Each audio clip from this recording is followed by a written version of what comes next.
Oke,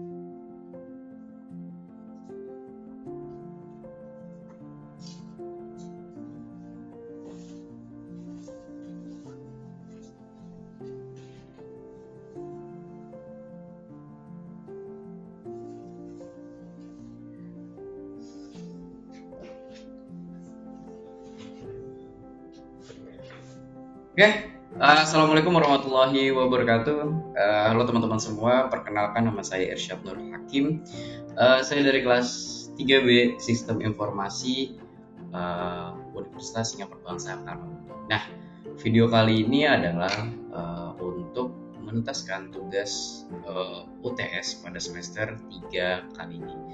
Jadi video ini berisikan analisis sistem ataupun alur sistematis, maupun mungkin memperkenalkan gitu bentuk-bentuk yang aplikasi yang sudah saya research atau saya sudah cari di pertemuan-pertemuan sebelumnya. Jadi video kali ini tuh berisikan tentang, bisa sebut dari bank konvensional hingga kita bahas tuh tentang peer-to-peer lending dan beserta di contoh aplikasinya di dalamnya itu seperti apa.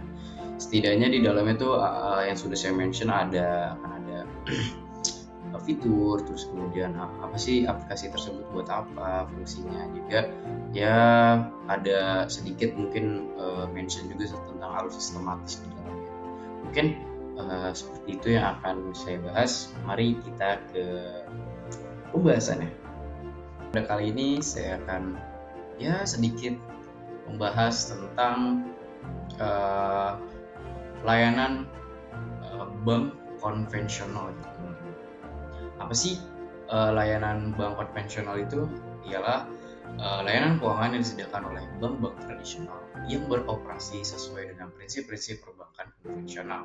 Nah, biasanya bank-bank konvensional tuh ini loh, menawarkan layanan-layanan seperti contohnya nih, tabungan, giro, kredit, investasi, penukaran mata uang asing, layanan save DP Softbox, pembayaran tagihan, layanan internet dan mobile banking, asuransi, layanan kas, konsultasi keuangan. Mungkin banyak sekali gitu loh layanan-layanan yang biasanya diberikan oleh bank konvensional gitu. Nah, saya akan sedikit membahas salah satu layanan bank konvensional. Ini tuh udah terbilang lama dan hampir seluruh masyarakat Indonesia pun tahu bahwa layanan bank konvensional ini gitu loh. Dan jelas saya salah satu penggunanya. Dan yang saya akan bahas adalah layanan bank konvensional, yaitu BCA atau Bank Sentral Asia. Nah, mungkin sekilas throwback dulu bahwa PT Bank Sentral Asia adalah salah satu bank swasta yang baru menggunakan teknologi informasi sekitar tahun 1989 dengan tujuan untuk membedakan pelayanan dengan bank lain. Dengan menggunakan sistem informasi, BCA mampu menghubungkan antar cabangnya secara online. Produk BCA yang selama ini memanfaatkan teknologi informasi meliputi telegrafi, transfer, mail transfer, automatic teller machine atau ATM yang biasa kita ditemukan di tempat-tempat yang ada di minimarket atau tempat-tempat yang memang disediakan, dan phone banking. Nah, mungkin kita perlu tahu dong apa sih yang pelayanan diberikan oleh Bank BCA itu sendiri gitu. Mungkin kita bahas breakdown satu-satu gitu. Yang dimana yang pertama adalah BCA. Bank Sentral Asia atau BCA merupakan sebuah bank terbesar di Indonesia yang melayani seluruh nasabahnya dengan segala kelebihan yang diberikan. Hingga kini kualitas produk dan layanan BCA terus ditingkatkan agar nasabah bisa lebih mudah menggunakannya. Berbagai produk dan layanan telah disediakan oleh pihak-pihak bank yang sudah dirancang khusus untuk memenuhi kebutuhan para nasabah secara optimal. Nah, mungkin di sini saya akan menjelaskan beberapa produk-produk yang disediakan atau layanan yang disediakan oleh BCA. Yang pertama yaitu produk simpanan. Produk simpanan merupakan salah satu produk utama BCA. Banyak pilihan produk simpanan yang memberikan kemudahan serta kenyamanan yang sesuai dengan kebutuhan transaksi nasabah. Di antaranya tahapan gold, tahapan express, tapres, tabunganku, giro, deposito, berjangka, dan BCA. Yang kedua ada kartu kredit. Selain itu terdapat beberapa pilihan kartu kredit yang disediakan dengan berbagai kemudahan dan keuntungan serta kenyamanan yang sudah disesuaikan dengan kebutuhan nasabah seperti BCA Card, BCA Mastercard, dan BCA Visa. Yang ketiga ada fasilitas kredit. Fasilitas ini adalah salah satu kemudahan yang diberikan oleh BCA kepada nasabahnya. Banyak manfaat dan fasilitas kredit yang ditawarkan beserta kemudahan dan keuntungan, di antaranya kredit pembelian rumah, kredit kendaraan bermotor, kredit modal kerja, kredit sindikasi, kredit ekspor, kredit investasi, distributor financing, supplier financing, dealer financing, warehouse financing, dan mungkin yang terakhir adalah trust resale. Kemudian yang keempat adalah layanan transaksi perbankan. Banyak fasilitas layanan yang digunakan sebagai pendukung dalam bertransaksi dengan menawarkan sistem yang aman, mudah, dan cepat seperti auto debit, safe deposit box, transfer, remittance, banknotes, collection, and clearing, traveler check, BCA virtual account, open payment, dan payroll service.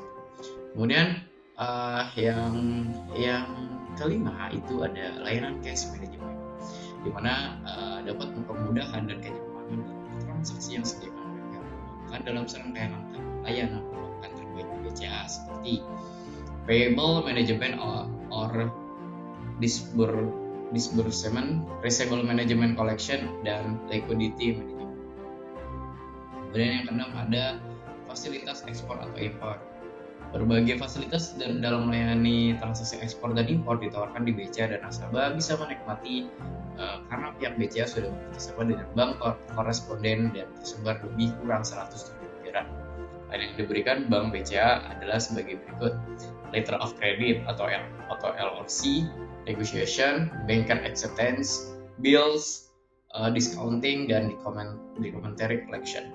Yang terakhir ada fasilitas valuta asing, di mana memberikan perlindungan kepada nasabah yang sedang melakukan transaksi internasional tanpa harus takut akan risiko kerugian akibat fluktuasi nilai tukar, di antaranya spot, forward, and swap. Nah, tadi tuh layanan produk BCA yang diberikan kepada user atau nasabah. Nah, selanjutnya di sini kita akan membahas perbankan elektronik BCA. Dengan perkembangan teknologi informasi saat ini telah menciptakan jenis-jenis dan peluang-peluang bisnis yang baru dinamakan transaksi bisnis, di mana transaksi bisnis semakin banyak dilakukan secara elektronik. Sehubung dengan perkembangan teknologi informasi tersebut, mungkin setiap bank dengan mudah melakukan transaksi antar bank ke bank dan bank ke nasabah. Perkembangan internet memang secepat dan memberi pengaruh signifikan ke dalam aspek kehidupan kita, di mana penggunaan internet tidak hanya terbatas pada pemanfaatan informasi yang dapat diakses melalui media, kan juga dapat digunakan sebagai sarana untuk melakukan transaksi perbankan.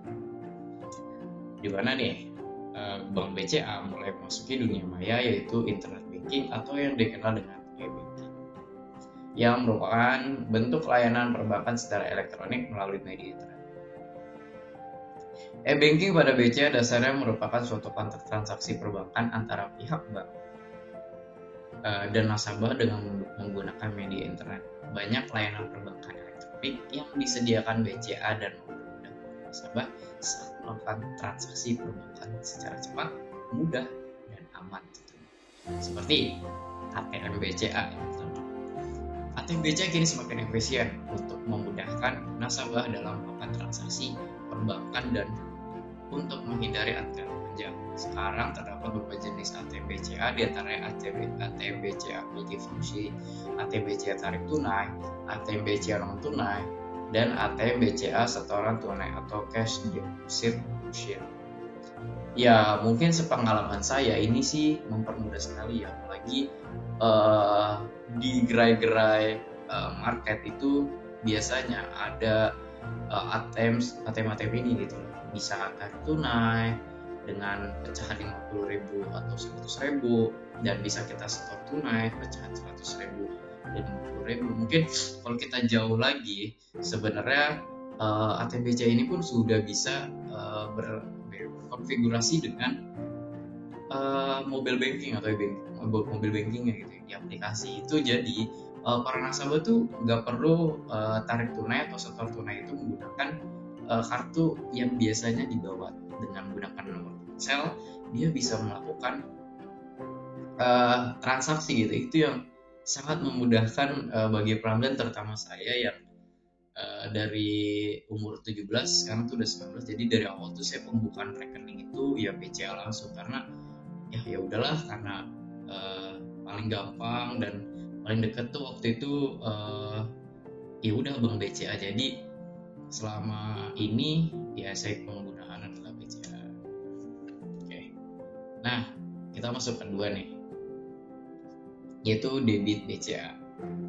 Lewat kartu Papar BCA, BCA menawarkan suatu bentuk kenyamanan dan kemudahan hidup bagi nasabah tabungan tahapan BCA, Fresh dan Giro Rupiah Papar. Selain berfungsi sebagai kartu ATM BCA yang tadi sudah saya mention, kartu paspor BCA dapat digunakan sebagai kartu debit untuk transaksi pembayaran pada saat berbelanja tanpa harus menggunakan uang tunai di puluhan ribu merchant yang bertanda debit BCA di seluruh Indonesia.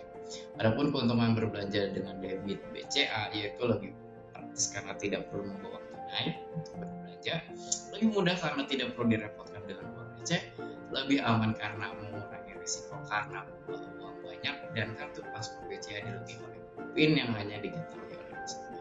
Nah, ini kartu BCA ini sangat kartu debit ini sangat mempermudah sekali gitu ya semua orang yang menggunakan. Oke, kita lanjut yang ketiga, yaitu tunai BCA. Sambil belanja sekalian tarik tunai lewat kartu paspor BCA. BCA menawarkan suatu bentuk kenyamanan dan kemudahan hidup bagi nasabah tabungan atau tahapan BCA, Fresh dan Giro Rupiah perorangan. Selain berfungsi sebagai kartu ATM BCA, kartu paspor BCA juga dapat digunakan sebagai kartu tunai untuk transaksi ambil tunai pada saat belanja di puluhan ribu merchant yang bertanda tunai BCA di seluruh Indonesia.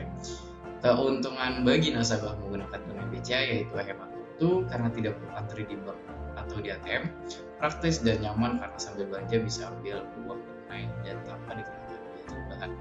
Oke, ini sepengalaman saya. Mungkin tunai BCA ini di setiap gerai market atau di supermarket tuh kita bisa menarik tunai gitu. Jadi nggak perlu kita cari-cari ATM yang biasanya tuh memang di gerai-gerai market tuh biasa nggak semua BCA tuh ada gitu. Jadi biasanya non BCA di situ. Jadi kita bisa gitu sekali belanja bisa kita tarik tunai. Tapi mungkin kalimat terakhir yang saya kutip ini tanpa dikenakan biaya tambahan. Itu saya dapati adalah ya sedikit lah ada kena cas gitu sebutannya. Jadi kita ketika store tunai kita mendapatkan cas supaya kita bisa melakukan penarikan gitu. Mungkin ada biaya admin atau biaya operasional di dalam seperti itu. Oke, disclaimer juga masih di tengah-tengah ini saya berdiskusi aja dalam video kali ini. Jika ada salah ya mohon dikoreksi, dan jika saya benar mohon ditambahkan juga gitu. Oke, kita lanjut ke Flash BCA, di mana merupakan alat pembayaran multifungsi tercepat pertama di Indonesia untuk kenyamanan bertransaksi menggunakan teknologi chip dan RFID atau radio frequency identification. Kartu Flash pantas untuk disebut sebagai kartu prabayar multifungsi dengan teknologi terkini. Otorisasi transaksi pembayaran di chip di kartu Flash itu tersendiri. Pengisian uang saldo atau top up pun mudah, cukup membawa kartu paspor ke ATM non tunai BCA, lengkap. Minimum top up 100.000 dan maksimum saldo yang dapat tersimpan di kartu maksimumnya adalah 1 juta rupiah. Kartu Flash menawarkan kecepatan, kemudahan, kepraktisan dalam bertransaksi. Cepat karena transaksi pembayaran diselesaikan dalam hitungan detik. Mudah karena tidak perlu menginput PIN. praktis karena tidak perlu menyimpan uang receh. Selain itu, murah karena tanpa biaya transaksi. Kemudian bagi merchant tidak perlu sedia uang kembalian, mempercepat layanan karena tidak perlu mengecek keaslian uang, dan begitu uang saat bertransaksi juga perlu menyimpan bentuk fisik. Oke, mungkin Flash BCA ini cukup menarik gitu ya, karena sekarang ini mulai tahun ini atau tahun kemarin gitu, jadi semua unit parkiran yang ada di mall atau di tempat-tempat yang ada tempat parkir palang pintunya, yang palang pintu otomatis, oh ya tol juga, itu sudah kalau tol udah lama ya setahu saya, jadi ada sebelumnya itu namanya e-tol gitu. Nah, Flash BCA pun bisa menggunakan tap kartu untuk membayar tol gitu kan. Nah, tapi kalau buat pembayaran parkir itu kayak baru-baru tahun ini sepertinya. Jadi semua layanan parkir itu sekarang menggunakan kartu, contohnya ini kayak Flash BCA. Jadi ya kita mempermudah gitu, nggak perlu ngeluarin uang saku, jadi kayak ada ngambil dompet ribet, saya mau bayar terus kembali ya gitu. Jadi dengan hanya scan kartu tiket, terus nanti keluar berapa jam kita parkir dan kita tinggal tap saja, dan itu cukup praktis, nggak nyampe 5 menit kayak kita bisa. Jadi itu bagus sekali untuk mengurangi antrian dari saat pembayaran kartu parkir. Oke, kita lanjut yang kelima, ada BCA by Phone.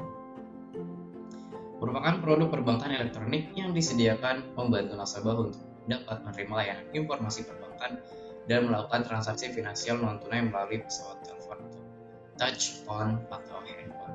BCA by Phone merupakan layanan perbankan yang praktis karena nasabah dapat langsung melakukan transaksi perbankan melalui pesawat telepon tanpa harus datang ke bank atau ATM BCA. User friendly karena rekaman instruksi-instruksi yang mudah diikuti akan membantu nasabah dalam melakukan berbagai transaksi perbankan. Nyaman karena nasabah dapat langsung menuju layanan yang dikehendaki tanpa harus menunggu dan menunggu semua instruksi selesai, dan aman karena BCA by Phone dilengkapi sistem keamanan berlapis yaitu Personal Identification Number atau PIN dan KBCA. Sistem keamanan berlapis yaitu KBCA harus dipergunakan jika nasabah bertransaksi finansial seperti transfer antar rekening. Di BCA, pembayaran tagihan atau pembelian pulsa isi ulang, KBCA alat pengaman tambahan fungsi menghasilkan password yang selalu berganti setiap kali nasabah melakukan transaksi finansial, sehingga transaksi nasabah lebih aman. Oke, mungkin ini yang terakhir, yaitu Mobile BCA atau MBCA. Dengan layanan ini, nasabah serasa memiliki ATM BCA dalam genggaman tangan atau kecuali untuk penarikan tunai. Berbagai transaksi perbankan dapat dilakukan nasabah melalui ponselnya, seperti semudah bertransaksi di ATM BCA. Transaksi dan dapat dilakukan dengan MBCA, M-Info, M-Transfer, E-Payment, dan M-Commerce, dan M-Admin. Keuntungan dan kenyamanan bertransaksi melalui MBCA merupakan layanan perbankan yang mudah, praktis, aman, dan user friendly. Mudah, nasabah dapat bertransaksi dengan menu yang ada dan tidak perlu memiliki keterampilan khusus untuk menggunakan. Praktis, nasabah dapat langsung bertransaksi perbankan melalui ponsel kapan saja dan di mana saja. Aman, BCA dilengkapi dengan sistem proteksi yang maksimal. Selain menggunakan PIN yang diberi sendiri dan nomor ponsel yang nasabah didaftarkan. Setiap transaksi yang dilakukan juga akan di-encrypt atau diacak untuk menjamin keamanan transaksi nasabah. User friendly, menu BCA dirancang sedemikian rupa sehingga mudah digunakan oleh siapa saja. Nasabah perlu membeli jenis transaksi dan menu yang sudah tersedia, sehingga tidak perlu mengingat atau menghafal kode transaksi yang ingin dilakukan. Nyaman karena melalui MBCA, nasabah seperti memiliki ATM BCA pribadi dalam genggaman utama nasabah. Karena berbagai transaksi yang dapat dilakukan di ATM BCA dapat dilakukan melalui MBCA. Berbagai transaksi yang dilakukan ATM BCA dapat dilakukan melalui MBCA kecuali dari Oke, mungkin kita bisa lihat ya, kita nggak bisa share screen, namun kita mungkin tampilan awal BCA Mobile itu seperti ini.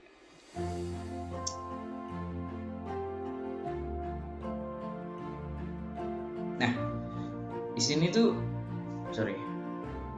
Nah, di sini tuh banyak sekali gitu fitur-fitur yang tersedia di dalamnya. Jadi saya hampir oke lah, hitunglah dari 17 tahun, saya sekarang 19, hitunglah 3 tahun saya sudah memakai BCA ini. Jadi segi dari ketika kita ingin transfer antar bank, transfer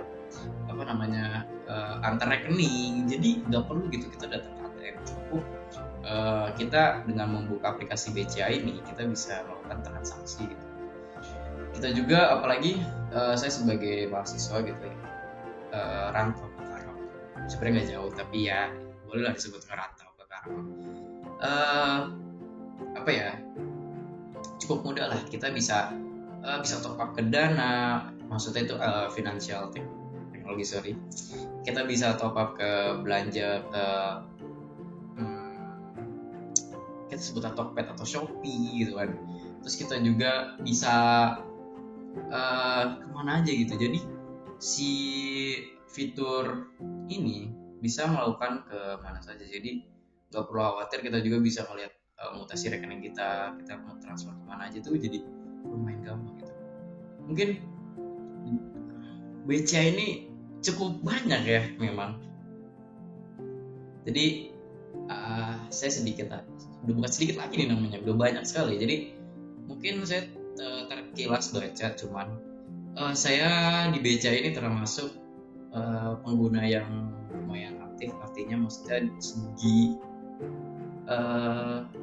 tabungannya kali ya, tabungan. Terus jadi maksudnya saya tuh menyimpan uang di sini, kemudian saya juga melakukan transaksinya di sini juga. Jadi apapun kayak tadi yang sudah saya mention, saya bisa isi pulsa, bisa isi tagihan, maksudnya kemanapun gitu loh. Dan tadi kita bisa cardless ke ATM BCA. Jadi ketika kalian lupa bawa kartu debit atau kartu paspor BCA, tidak perlu khawatir, kalian cukup dengan ini kalian bisa mengambil atau setor tunai dengan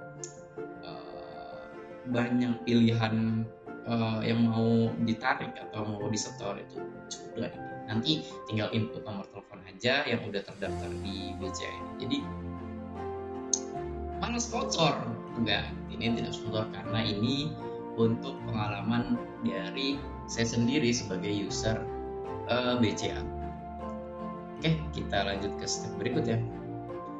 Oke, hai, kita kembali lagi bersama saya Irsyad Nur Hakim. Mari kita lanjut lagi pembahasannya gitu. Sebelumnya saya sudah membahas secara ya cukup rinci bisa disebut ya, karena saya itu mau ngambil satu pembahasan gitu tentang bank BCA. Jadi saya sebagai user pun mengalami itu semua gitu yang sudah saya paparkan.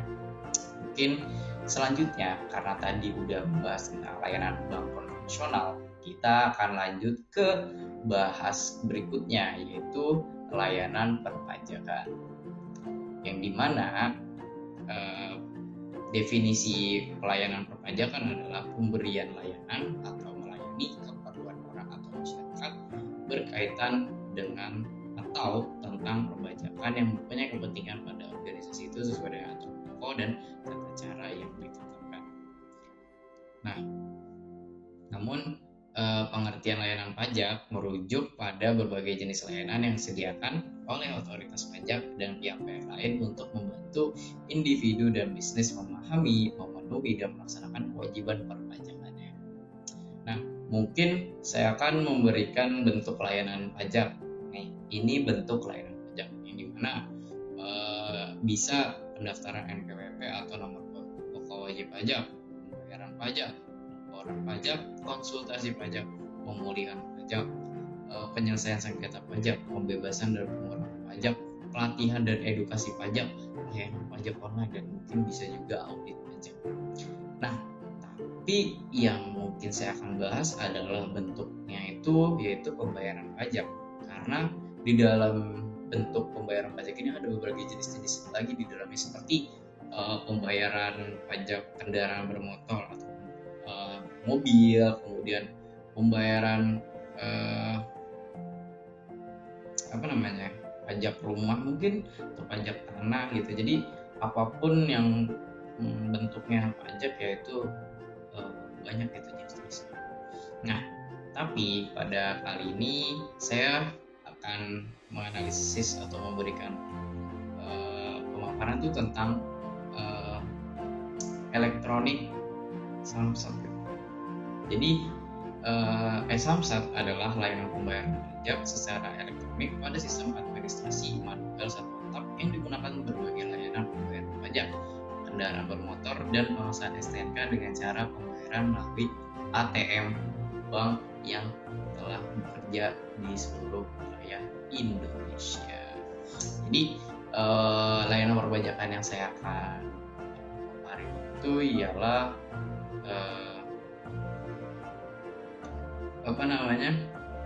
ini e-samsat ini atau pembayaran kendaraan pajak berkendaraan bermotor. Nah, oke, kita lanjut ya. Nah, aplikasi apa sih yang akan saya bahas untuk e-samsat ini? Oke, yang saya akan analisis adalah Samsat Mobil Jawa Barat atau bisa disingkat Samdara. Oke, mungkin orang-orang Jawa Barat seperti ya mungkin saya lahir di Bekasi dan sekarang kuliah di Karawang, ya Jawa Barat tidak tentunya. Jadi ya saya tahu bahwa ada namanya aplikasi Samdara, yaitu aplikasi Samsat Mobil Jawa Barat atau bisa disingkat Sambara adalah inovasi berbasis elektronik yang dibuat Bapenda Jawa Barat yang berfungsi untuk melakukan pengecekan pajak kendaraan bermotor di wilayah Jawa Barat. Aplikasi tersebut dapat menampilkan informasi pajak kendaraan bermotor baik roda 2 maupun roda 4 di Jabar secara online. Ya, saya cukup oke lah secara mungkin yang saya temukan seperti itu gitu. Kemudian keuntungan menggunakan e-samsat Jabar. Keuntungan yang saya temukan ya, e-samsat Jabar memberikan banyak keuntungan serta kemudahan pembayaran yang dilakukan langsung oleh wajib pajak via ATM. Diharapkan dapat menghindarkan percaloan, menghilangkan korupsi penerimaan pajak, ketepatan perhitungan pajak yang akan diberikan, serta tentu memberikan kenyamanan bagi para wajib pajak. Nah, di websitenya tersendiri itu menyebutkan bahwa pembayaran pajak kendaraan bermotor melalui Samsat ini bisa dilakukan lebih dari 38.000 jaringan ATM yang telah bekerja sama di seluruh wilayah Indonesia. Nah, mungkin untuk mekanisme cara pembayaran sendiri cukup mudah dilakukan. Wajib pajak hanya perlu mendatangi ATM terdekat untuk membayar pajak kendaraan, di mana mempunyai syarat ketentuan sebagai berikut nih. Yang pertama, kendaraan tidak dalam status blokir atau runmode pencurian kendaraan bermotor atau blokir data kepemilikan. Yang kedua, wajib pajak memiliki telepon dan nomor seluler yang aktif. Wajib pajak memiliki nomor rekening tabungan dan kartu ATM di Bank BJB atau Bank BNI atau Bank BCA. Berlaku untuk pembayaran pajak kendaraan daftar ulang 1 tahunan. Tidak berlaku untuk pembayaran pajak kendaraan yang bersamaan dengan ganti STNK 5 tahun. Masa berlaku pajak bisa dibayar kurang dari 6 bulan dari masa jatuh tempo. Wajib pajak adalah perseorangan atau bukan badan usaha atau yayasan atau badan sosial. Nah, jadi itu tuh teman-teman yang memang nantinya kalau kita mau melakukan pembayaran pajak ada syarat-syarat dan ketentuan yang diberikan gitu. Nah, sempat dengar juga rame gitu bahwa pembayaran pajak ini tuh nggak bisa diwakili. Katanya harus bawa sendiri, harus atas nama kendaraan yang tersebut. Misal di STNK itu atas nama saya Irsyad Nur Hakim di KTP. Nah, saya tidak bisa meminta teman saya untuk datang dan bayar pajak gitu. Nah, jadi saya harus datang sendiri dan membawa KTP sesuai dengan yang atas nama kendaraan tersebut. Nah, mungkin kok kenapa harus datang? Nah, ini mungkin sedikit rancu ya, karena Sambara ini teman waktu itu sempat saya coba, itu jadwalnya tuh ada keluar nomor ininya, tapi kayak belum bayar gitu, cuman kayak jadi nanti kita tetap antri gitu. Tapi oke, ini disclaimer dulu, ini masih berdasarkan apa yang saya lakukan, mungkin ada kesalahan ketika saya mencobanya gitu. Jadi saya waktu itu diskusi dengan teman saya tentang untuk Sambara ini. Jadi bisa dikatakan bahwa Sambara ini hanya cuma pengecekan udah bayar apa belum, seperti itu sih. Jadi belum coba untuk nyampe ke kodenya itu. Waktu itu pun udah sampai kode, katanya teman saya mencoba tuh harus tetap datang ngambil nomor antrian misalnya. Jadi katanya di Sambara tuh hanya dapat nomor antrian dan kita seperti itu sih. Cuman disclaimer lagi, saya belum mencoba gitu. Jadi ya saya belum bisa memastikan. Kenapa kok saya memberikan informasi seperti ini yang ragu ya, karena supaya terbilang saya di sini tuh mau diskusi aja, tidak memberikan fakta-fakta yang memang dibenarkan. Oke, lanjut ke mekanisme cara pembayaran. Sebelum melakukan pembayaran pajak kendaraan oleh sang pejabat, nasabah harus terlebih dahulu mendapatkan kode bayar, yang mana kode bayar tersebut bisa didapatkan melalui Sambara di aplikasi Sambara Warga atau website Bapenda. Nah, ini dia maksud yang saya sebut tuh kayak cuman kode doang. Oke. Ya gimana sih cara bisa biar dapat kode bayar Sambara ini ada di aplikasi Sapa Warga? Aneh nggak? Ya kan? Nah, ini yang saya temukan di Sambara ini. Kayak ada 2 aplikasi yang dimana ada Sapa Warga dan itu ada Sambara. Nah, di Sambara itu ada Sapa Warga. Di Sapa Warga itu di dalamnya ada Sambara, tapi di Sambara tidak ada Sapa Warga.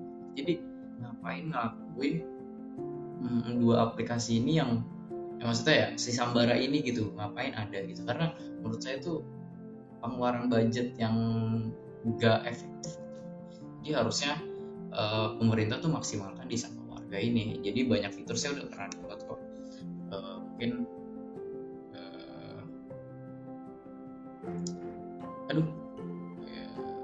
ternyata ada update. Jadi Sapa Warga itu di dalamnya ada apa namanya, ada Sapa Warga itu ada Sambara. Oke, kita lanjut aja karena itu pembahasan yang gak penting, tapi menurut saya itu keresah gitu loh. Harusnya maksimalin aja di Sapa Warga, kemudian bisa bisa menampilkan Sambaranya di dalam Sapa Warga. Oke, kita lanjut ke cara mendapatkan kode bayar, dimana kita juga bisa dapat mengunduh aplikasi Sapa Warga di Google Play Store atau App Store. Ada menu layanan publik dan pajak bermotor. Nah, atau kedua bisa ke website Bapenda, kemudian kunjungi halaman info PKB, di mana info PKB ini berisikan nomor polisi kendaraan. Klik cari dan akan tertera besaran pajakan. Selanjutnya klik lanjut daftar online, isikan nomor KTP, pemilik kendaraan, dan 5 digit terakhir nomor angka. Nomor angka bisa dilihat di lembar listrik. Lalu klik proses. Setelah mendapat kode, silakan kunjungi ATM terdekat untuk melakukan pembayaran. Dan ada saja langkah-langkah pada ATM. Lalu dilakukan adalah membaca BCB dan WP. Oke. Mungkin saya akan sedikit membahas UI-nya gitu kan. Bahwa sebenarnya UI Sambara itu cukup gak banget itu menurut saya. Karena kayak lebih bagus di Sapa Warga malah. Saya menyetujui bahwa ya udah maksimalin aja di Sapa Warga dibandingkan ada si Sambara ini. Nah, mungkin saya akan menunggu untuk udah ada install. Jadi dengan Sapa Warga kita bisa banyak melihat fitur-fitur gitu selain yang ada di hanya pajakan. Nah, pas saya ngulik-ngulik tuh ternyata Sambara itu hanya bisa melalui Bank BJB, Tokopedia, Mandiri Kaspro, Indomaret, dan Masak, seperti itu sih.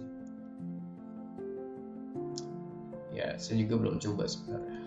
Nah, mungkin saya akan sedikit memberikan tampilan dari Sapa Warga. Nah, mungkin seperti ini nih tampilan awal dari Sapa Warga. Ini lumayan UI-nya lumayan unik gitu, lumayan keren. Ya sederhana tapi ya lumayan. Nah, di sini tuh ada pajak kendaraan bermotor. Jadi kita tuh bisa masukin gitu. Nah, di sini tuh terlihat jelas bahwa ada pajak kendaraan saya, cek pajak kendaraan lain, terus juga ada riwayat pembayaran pajak kendaraan, terus ada ongkos kepemilikan, dan seperti pajak 5 tahunan. Mungkin saya juga belum mencobanya gitu, cuman saya udah coba mendaftarkan, sempat mendaftarkan nomor saya sih di sini, nomor kendaraannya gitu. Jadi setelah kalian bisa mendaftarin si akun ini, terlihat lah apa namanya, kendaraan kita tuh harus bayar berapa dan belum bayar berapa tuh sih. Oke, mungkin cukup aja ya dari saya karena untuk Samsat ini. Jadi karena belum mengalaminya gitu, tapi saya rasa ini mempermudah sekali bagi teman-teman yang mempunyai kendaraan, baik itu motor, mobil, kayaknya kendaraan otomatis. Ya, kita cek dulu sebelum. Ya, pajak kendaraan bermotor seperti itu sih. Kita coba masuk ya.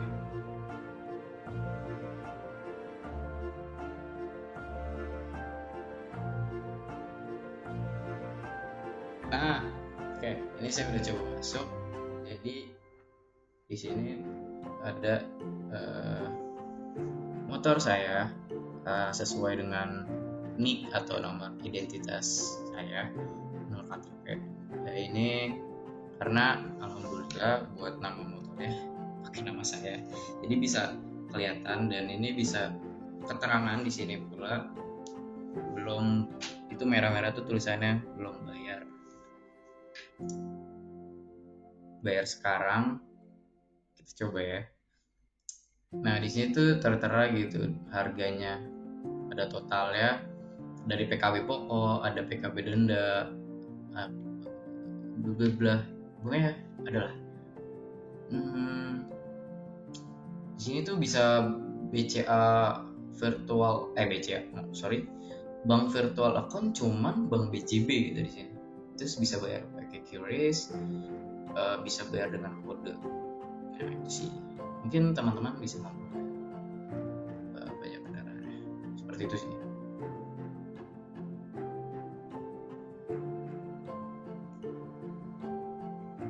Tapi kayaknya mobil mungkin bisa ya, ntar kita cek aja. Tapi kan harus tahu nih yang kepemilikannya. Jadi kita nggak serta merta bisa mengecek apa namanya kendaraan orang lain.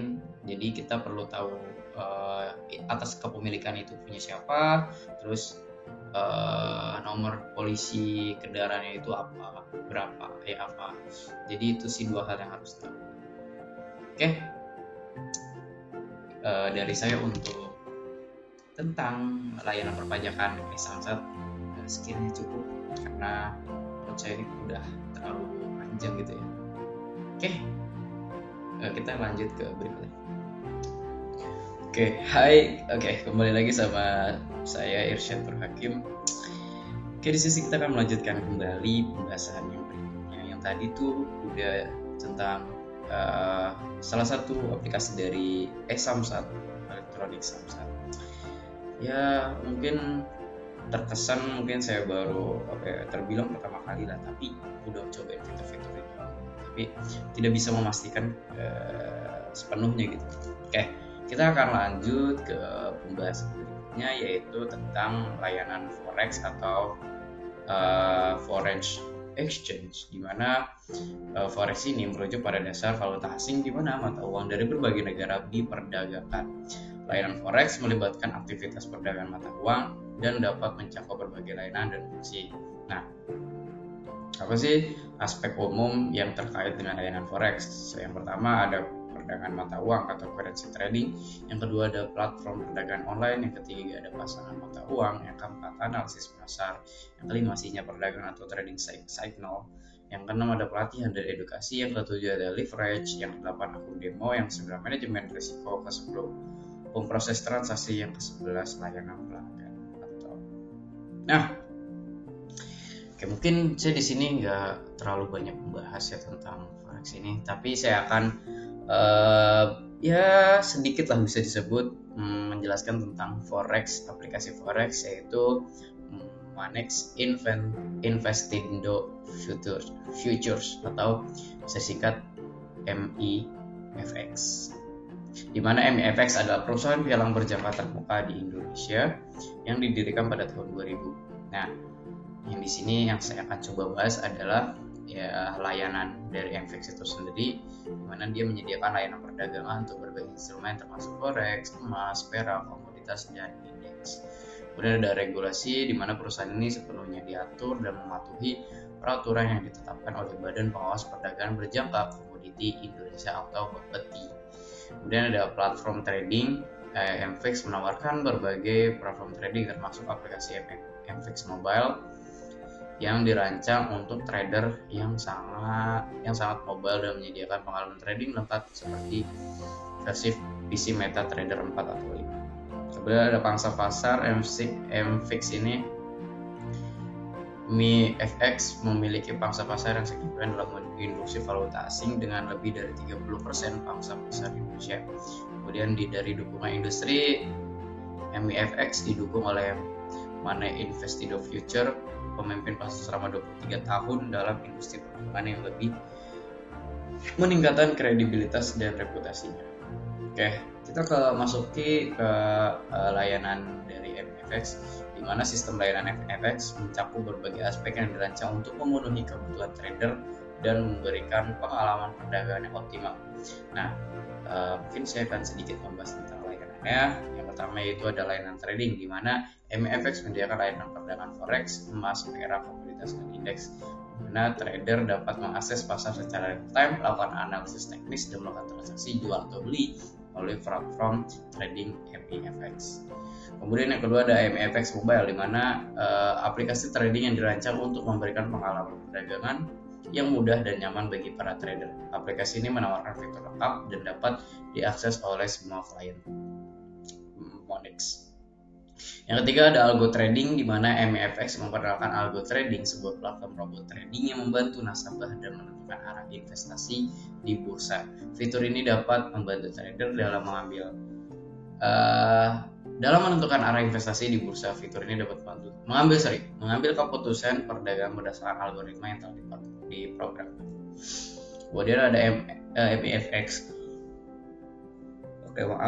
MIFX Rewards. Setiap kali bertransaksi di MIFX, trader akan mendapatkan poin MIFX Rewards yang dapat ditukarkan dengan berbagai hadiah, termasuk hadiah perjalanan. Fitur ini memberikan nilai tambah bagi trader yang aktif menggunakan layanan MIFX. Kemudian yang kelima yaitu keamanan. Layanan keamanan MIFX menggunakan arsitektur database yang canggih untuk meningkatkan keamanan, transparansi informasi, dan memberikan likuiditas pasar sekunder. Hal ini penting untuk melindungi data dan dana trader yang disimpan dalam platform. Oke, kemudian kita yang kedua setelah layanan tadi kita akan membahas regulasi, di mana MIFX ini adalah perusahaan pialang berjangka terbesar dan terbesar di Indonesia yang menawarkan layanan perdagangan forex, emas, perang, dan komoditas dan indeks. Di mana sebagai perusahaan pialang berjangka, MIFX tunduk pada regulasi yang ditetapkan oleh Badan Pengawas Perdagangan Berjangka Komoditi Indonesia atau BAPETI. Berikut adalah poin tentang sistem regulasi MIFX. Yang pertama, dalam regulasi MIFX sepenuhnya diatur dan mematuhi peraturan yang ditetapkan oleh BAPETI. Hal ini menjamin bahwa MIFX beroperasi secara legal dan transparan dan memberikan perlindungan bagi para trader. Kedua, ada minimum transaksi, di mana MIFX memiliki jumlah minimum lot per transaksi yang berlaku untuk setiap produk. Akun ultra low, akun standar, akun pro, dan akun multilateral. Hal ini membantu trader dalam mengelola resiko dan meminimalkan kerugian. Oke, yang ketiga ada pending order, di mana MIFX memiliki sistem pending order dan tujuannya untuk memberikan instruksi kepada sistem untuk membuka dan menutup transaksi bila pergerakan harga telah mencapai atau melebihi level yang ditentukan. Fitur ini membantu trader dalam mengambil keputusan perdagangan dan mengelola risiko. Kemudian yang keempat ada high leverage, di mana MEX memiliki fitur high leverage yang memungkinkan trader untuk memperbesar potensi keuntungan dengan menggunakan rasio leverage yang lebih tinggi. Namun, ada namunnya nih, trader harus memahami risiko yang terkait dengan penggunaan leverage yang tinggi.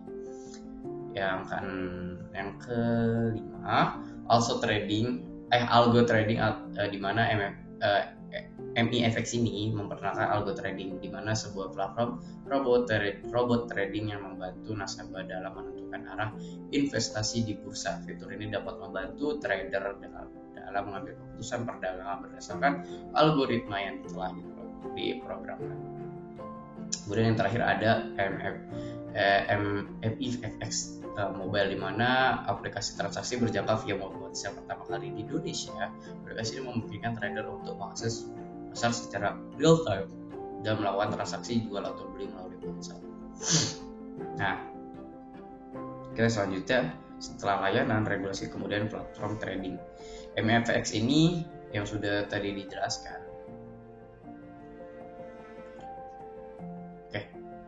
Maksudnya mungkin yang saya maksud di sini adalah sebagai platform trading, MEFX ini sudah legal lah bisa disebut, karena tadi berdasarkan regulasi, layanan dan lain-lainnya. Sebelumnya mungkin saya belum pernah sama sekali menggunakan MEFX ini, jadi saya cuman berdasarkan research saja ini yang saya temukan tentang MEFX. Jadi yang biasa saya tangkap adalah bahwa ini tuh aplikasi trading, jadi kita bisa melakukan pembelian atau penjualan kepemilikan kita gitu, pokoknya di dalamnya gitu. Jadi ya sekiranya saya nggak bisa sebut menarik gitu karena saya belum mencoba. Jadi yang saya coba sebelumnya itu saya hanya melakukan pencarian research apa sih MEFX itu, terus kemudian ya tadi kayak layanannya apa saja yang bisa diberikan, kemudian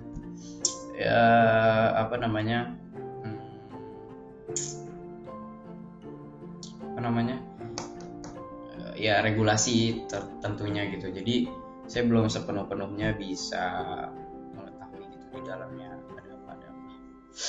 Oke, mungkin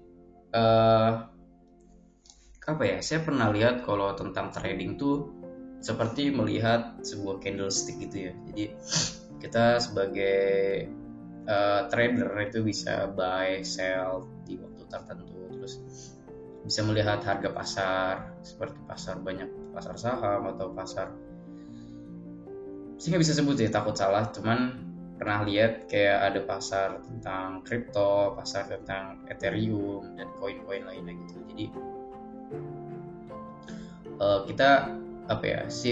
yang saya dapetin adalah bahwa trading itu adalah cara,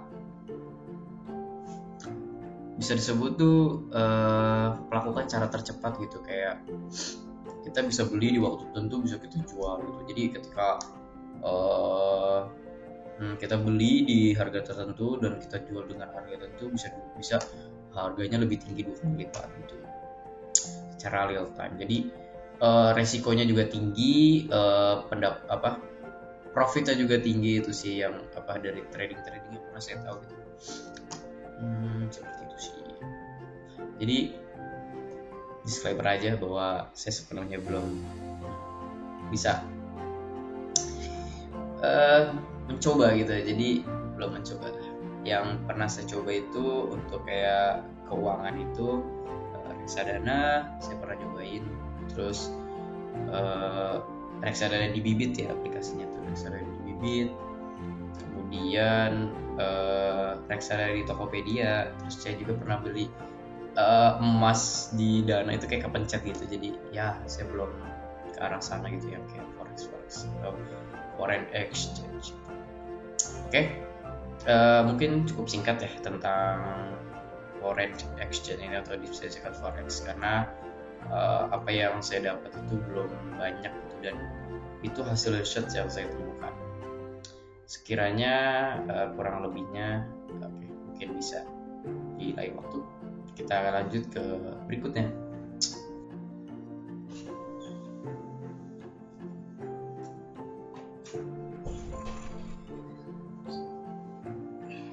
Oke, halo semua, balik lagi sama saya Irsyad Nur Hakim. Oke, kita akan melanjuti pembahasannya. Dari sebelumnya cukup banyak ya, tapi ada beberapa ya pembahasan yang sedikit, karena ya mungkin beberapa saya belum mencobanya. Oke, kita lanjut ke pembahasan yang akan kita coba bahas, yaitu kita ke bank digital, layanan bank digital. Oke, kita masuk aja ke bank digital. OJK atau Otoritas Jasa Keuangan memaparkan definisi terkait bank digital, di mana di dalamnya memperkenalkan peraturan OJK nomor 12 garis miring POJK titik 03 garis miring 2021. Dalam peraturan tersebut menyebutkan bahwa bank digital merupakan lembaga perbankan yang masuk ke dalam bank berbadan hukum Indonesia atau BHI. Berdasarkan kategori tersebut, bank digital memiliki fungsi untuk menyediakan dan menjalankan kegiatan usaha perbankan melalui saluran elektronik tanpa kantor fisik, selain kantor pusat atau menggunakan kantor fisik terbatas. Nah, penerbitan layanan bank digital bisa dilakukan oleh bank baru maupun bank lama yang bertransformasi menjadi bank digital. Oke. Ini adalah perkembangan cukup signifikan bagi sebuah layanan bank atau perbankan, karena bank konvensional tuh bisa melakukan evolusi atau melakukan pembaruan, sehingga dia bisa menciptakan bank digital. Jadi cukup hanya dengan ya handphone ini kita bisa di dalamnya tuh ada bank, kita bisa menyimpan uang, kita bisa bertransaksi gitu. Ya mirip-mirip, cuman kita nggak perlu datang gitu ke tempat yang memang ada kantornya. Kayak contohnya tuh kayak bank BCA mungkin kantor cabangnya tuh di mana-mana gitu. Nah, ya kalau bank digital itu tidak seperti itu. Kayak mungkin metode-metodenya tuh semua dia dilakukan dengan basis elektronik. Ya sudah jelas lah, bank digital itu tersebut gitu. Sebenarnya mungkin tadi udah di-mention kalau bank baru atau bank lama tuh bisa melakukan bank digital. Mungkin kalau bank lama itu saya ambil contoh itu bank BCA. Bank BCA itu mengeluarkan juga loh bank digital namanya Blue. Beda dengan BLU gitu. Blue dia itu udah bank digital dari BCA. Nah, juga nanti ada Cbank juga, terus ada kayak bank-bank lainnya juga banyak deh yang memperbarui banknya menjadi bank digital. Maksudnya tidak meninggalkan bank konvensional yang udah sebelumnya, tapi dia menciptakan bank digital seperti itu. Oke. Secara definisi, layanan perbankan digital adalah layanan atau kegiatan perbankan dengan menggunakan sarana elektronik atau digital milik bank dan atau melalui media digital milik calon nasabah, sarana elektronik atau calon nasabah dan atau nasabah yang dilakukan secara mandiri. Hal ini memungkinkan calon nasabah memperoleh informasi, melakukan komunikasi, registrasi, pembukaan rekening, transaksi perbankan dan penutupan rekening, termasuk memperoleh informasi lain dan transaksi di luar perbankan, antara lain aset keuangan atau financial advisory, kemudian investasi, transaksi sistem perdagangan berbasis elektronik, dan kebutuhan dari nasabah bank. Jadi ya semua hal itu ya secara digital, nggak perlu kita datang ke kantor cabang untuk berkonsultasi dan segala macam. Mungkin bisa ke call center ya di sini. Nah, di sini saya mencoba membahas satu aplikasi layanan perbankan digital yang saya mencoba itu adalah Cbank. Nah, Cbank tersendiri ini saya belum disclaimer dulu, saya tidak mendaftarkannya, tapi saya tahu karena saya sambil berdiskusi juga ke teman-teman saya tentang SIBING. Jadi informasinya tuh ternyata mirip-mirip kok. Jadi kayak karena sebelumnya tuh saya coba ya bank yang lain juga gitu, ada Bank Jago gitu dan yang lainnya gitu. Saya nggak coba, tapi kayak saya pernah sebagai user gitu di dalamnya.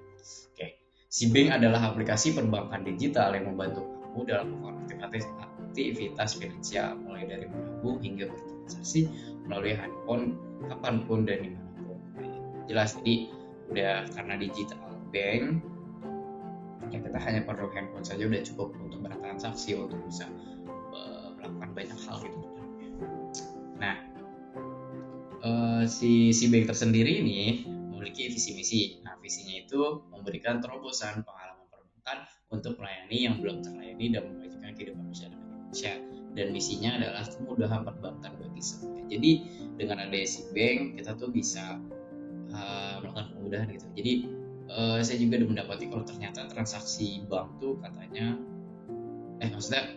melakukan transfer bank itu nggak pernah charge atau bahkan admin. Jadi ya itu mempermudah kita, karena kan berasa gitu ya kalau kita transfer ke antar bank itu bisa 2,5, bisa 8.000, itu lumayan loh, bisa beli minuman. Jadi dengan melakukan transfer gratis ini kita bisa mencukup maksimalkan gitu. Nah, jadi si bank ini juga punya prinsip nih, we serve, we adapt, we run, we commit, we stay. Jadi kita melayani, kita bisa beradaptasi, kita berlari itu maksudnya ya itu, terus bisa kita komit dan kita bisa komitmen dan kita melakukan dengan humble, humble. Nah, ini yang sudah saya dapetin ya tentang SIBING kita. Saya melakukan research-nya itu langsung di aplikasi. Nah, ya harus seperti itu sebenarnya. Oke. Nah, dari SIBING itu dia bisa melakukan transfer gratis hingga 100 kali per bulan.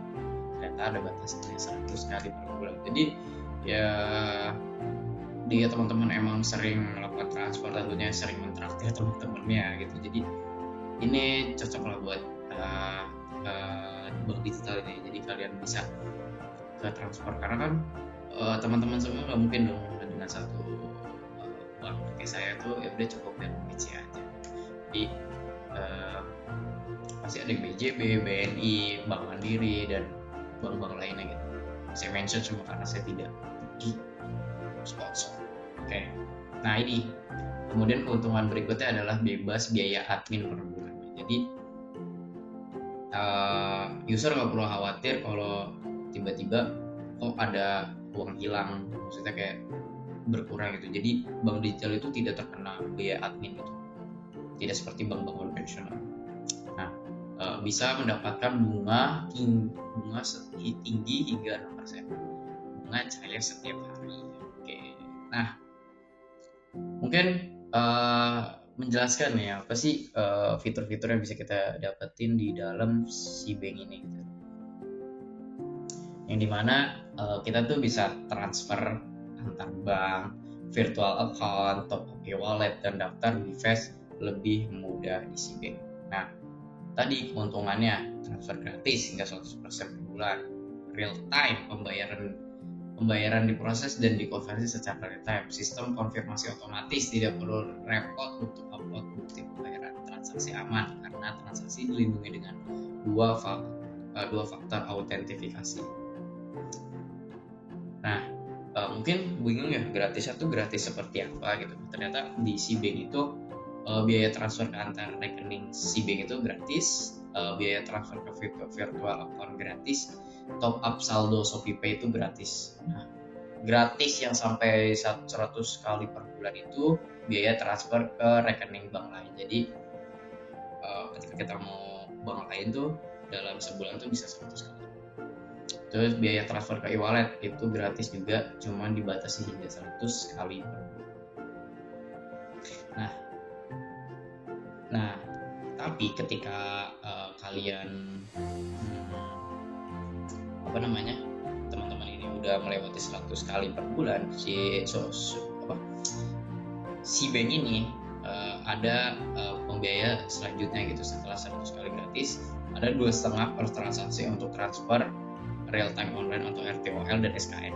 Kemudian ada 1.500 per transaksi untuk e-wallet OVO, 1.000 per transaksi untuk e-wallet Dana, 2.000 per transaksi untuk e-wallet GoPay, 3.000 per transaksi top up e-wallet lainnya, dan 2.000 per transaksi untuk transfer BVS. Nah, di dalam si bank pun kita bisa membayar segala tagihan gitu, seperti pulsa dan data, PLN atau listrik, bayar kredit, BPJS, internet dan TV kabel, PDAM, angsuran kredit dan PBB. Mungkin nggak usah banyak disebutin ya kayak rincian biayanya, cuman yang bisa gratis tuh tagihan, maksudnya kayak nggak kena admin atau apa tuh pulsa dan data. Kalau PLN prabayar itu kena 2.750 perak. Kemudian PLN pasca bayar itu 3.500. Kartu kredit itu 10.000 khusus untuk kartu kredit DBS dan MNS. 10.000. Nah, selain untuk yang kartu kredit DBS dan MNC biayanya 0 rupiah. Nah, terus kalau BPJS Ketenagakerjaan itu kena 3.500. Nah, kalau internet dan TV kabel itu tidak ada biaya admin, tapi kecuali transfusion itu kena 2.500, IndiHome kena 3.000. Nah, PDAM itu bisa kena 2,5 hingga 3,5, PBB 2,5 hingga 3,5, Multifinance itu hingga 15.000, Mobile Postpaid itu gratis kecuali Telkomsel pasca bayar itu 2,5, Telkom IndiHome 2,5, Telkom. Nah, juga di si bank tuh bisa melakukan transaksi QRIS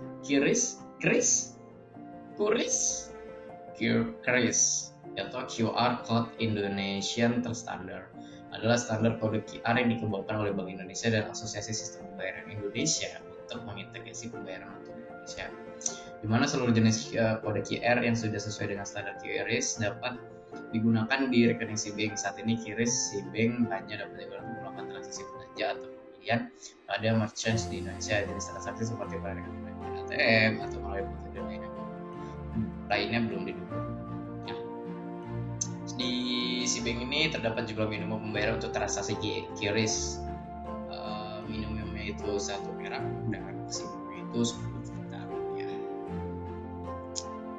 Oke, mungkin di si bank pun kita bisa melakukan nabung. Satu rekening itu bisa melakukan beragam aktivitas finansial hariannya, di mana bunga tabungannya itu bisa turun 3,75% PA tanpa saldo minimum bebas tarik apa saja. Terus bunga cair setiap harinya, jadi perhitungan bunga akan dihitung dan dibayar setiap hari. Dan juga si bank itu bisa melakukan deposito, bunga tuh hingga 6% PA. Jadi investasi praktis lebih untung di sini. Terus minimal saldo untuk deposito itu 1 juta. Buka deposito dengan minimal penempatan. Terus jatuh tempo itu 1, 3, dan 6 bulan. Nah, masih banyak lainnya sih kayak. Terus juga deposito si bank ini adalah simpanan berjangka dalam mata uang rupiah dengan bunga kompetitif dan beragam keuntungan lainnya, di mana keuntungan yang didapatkan suku bunga yang kompetitif menjadikan simpanan Anda lebih cepat berkembang, fasilitas perpanjangan otomatis atau automatic rollover atau ERO, jangka waktu fleksibel seperti 1, 3, 6, dan 12 bulan, dapat dijadikan angsuran kredit. Nah, di deposito si bank ini ada syarat dan ketentuannya. Yang pertama, memiliki rekening tabungan atau giro, minimum penempatan deposito 1 juta, di mana harus perorangan. Warga negara Indonesia juga harus memiliki KTP atau SIM dan KTP. Warga negara asing cukup paspor dan KINS atau KITAS dan kitab kartu izin menetap sementara atau kartu izin tinggal sementara. Kalau misalkan untuk perusahaan, dokumen legalitas badan usaha atau pendirian perusahaan beserta perubahan SUB, TDP, SKDP, NPWP, EKTP atau SIM pengurus yang masih berapa dari pengurus. Nah, untuk membuka rekening silakan mengunjungi kantor cabang si bank terdekat. Nah, mungkin kayak tadi kok saya mention katanya pada kantor cabang gitu. Mungkin untuk beberapa hal dibutuhkan kantor cabang karena ya mungkin karena bank digital ini mirip-mirip dengan bank konvensional, cuman persentase digital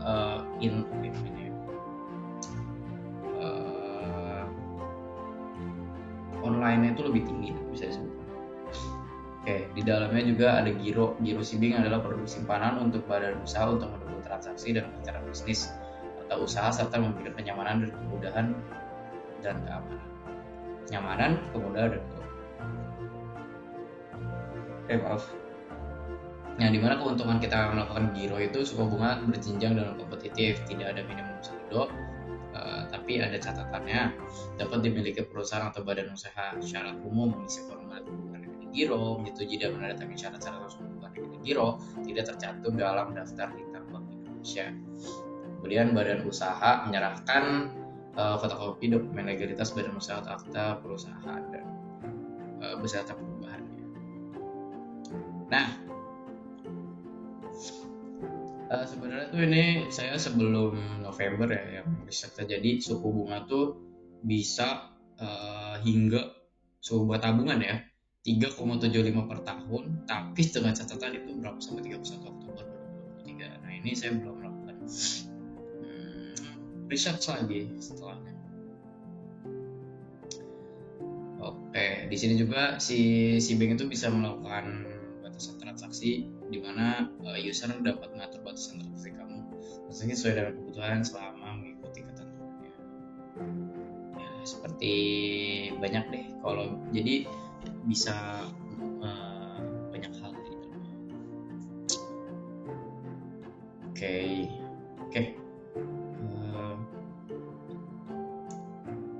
Mungkin segitu ya sekiranya kalau tentang si bank, karena yang saya pernah gunain juga si bank tuh hanya sebagai tabungan dan transfer, jadi makanya jarang saya menggunakan si bank kecuali waktu-waktu tertentu aja kayak ke antar bank gitu, karena kan lumayan 7,5 atau 8.000 lah, di bawah 10.000 tuh admin itu lumayan banget, jadi kita bisa beli gorengan lah bisa disebutkan. Jadi dengan si bank kita bisa transfer antar bank. Jadi bank digital ini ya sangat mempermudah bisa disebut si bank ini, dan juga si bank ini bekerja sama dengan ShopeePay.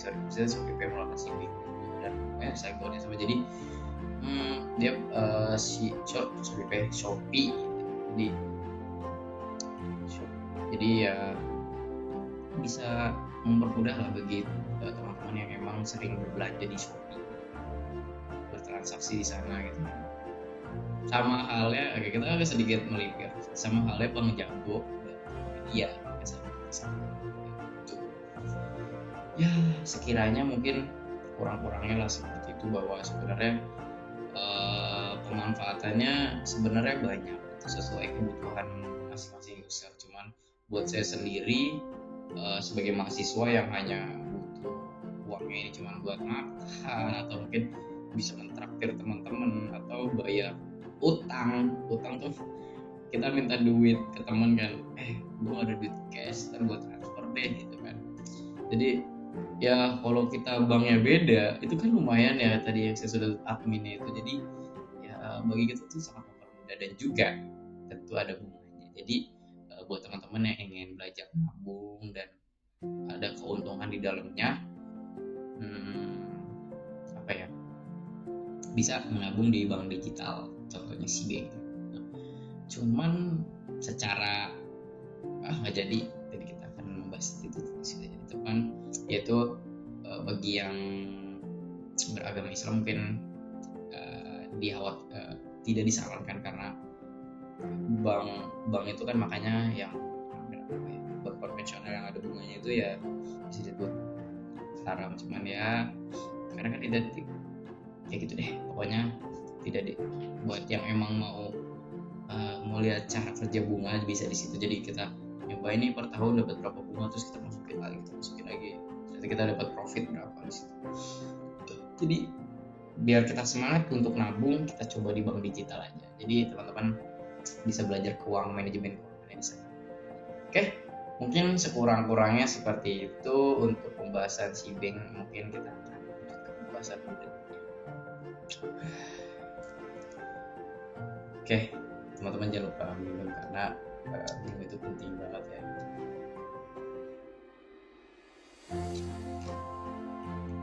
Oke, hai, kembali lagi bersama saya Irsyad Nur Hakim. Jadi saya akan melanjutkan pembahasan ya sebelumnya itu saya membahaskan tentang bank digital itu dengan aplikasi Cbank gitu. Nah, untuk kali ini kita akan bahas tentang financial technology atau fintech. Nah, apa sih financial technology atau fintech ini? Jadi fintech ini merupakan hasil gabungan antara jasa keuangan dengan teknologi yang akhirnya mengubah model bisnis dari konvensional menjadi moderat. Yang awalnya dalam membayar harus bertatap muka dan membawa sejumlah uang cash, kini dapat melakukan transaksi jarak jauh dengan melakukan pembayaran yang dapat dilakukan dalam hitungan detik saja. Dengan fintech, permasalahan dalam transaksi jual beli dan pembayaran seperti tidak sempat mencari barang ke tempat perbelanjaan, ke bank atau ATM untuk mentransfer dana, keengganan mengunjungi suatu tempat karena pelayanan yang kurang menyenangkan dapat diminimalkan. Nah, dengan kata lain, fintech ini membantu transaksi jual beli dan sistem pembayaran menjadi lebih efisien dan ekonomis untuk tetap efektif. Nah, saya juga sudah meriset juga ada dasar hukum tentang penyelenggaraan fintech dalam sistem pembayaran di Indonesia. Yang pertama itu ada Peraturan Bank Indonesia nomor 18/PBI/2016 tentang penyelenggaraan pemrosesan transaksi pembayaran. Yang kedua itu ada Surat Edaran Bank Indonesia nomor 18/22/DKSP perihal penyelenggaraan layanan keuangan digital. Dan yang terakhir, yang ketiga itu ada Peraturan Bank Indonesia nomor 18/17/PBI/2016 tentang uang elektronik. Nah, setelah tahu dasar hukumnya, mungkin kita mencari tahu nih tentang keuntungan fintech atau financial technology. Nah, di sini saya ada 3 hal tentang keuntungan bagi konsumen, bagi user fintech, dan bagi suatu negara. Nah, bagi konsumen, fintech bagi manfaat mendapatkan layanan yang lebih baik, pilihan yang lebih banyak, harga yang lebih murah. Bagi pemain fintech atau user atau pedagang produk atau jasa, fintech memberi keuntungan seperti menyederhanakan rantai transaksi, menyenangkan biaya operasional dan biaya modal, dan terakhir membekukan alur informasi. Nah, bagi suatu negara, fintech ini memberi keuntungan mendorong transmisi kebijakan ekonomi, kedua meningkatkan kecepatan perputaran uang sehingga meningkatkan ekonomi di masyarakat. Yang terakhir, di Indonesia, fintech turut mendorong strategi nasional keuangan inklusif atau SKNI. Nah, beberapa fintech itu sebenarnya banyak ya, seperti GoPay, OVO, terus kemudian Dana, lagi ya.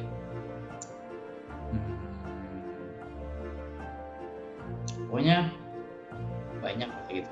Nah, yang saya ingin coba analisis atau saya coba ingin sampaikan adalah tentang aplikasi bernama Dana. Di mana Dana adalah layanan dompet digital yang diselenggarakan oleh PT SPDB Indonesia,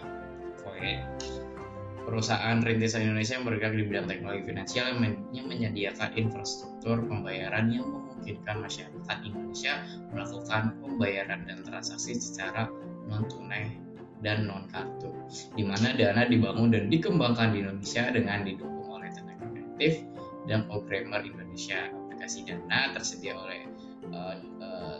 untuk iOS dan Android serta terintegrasi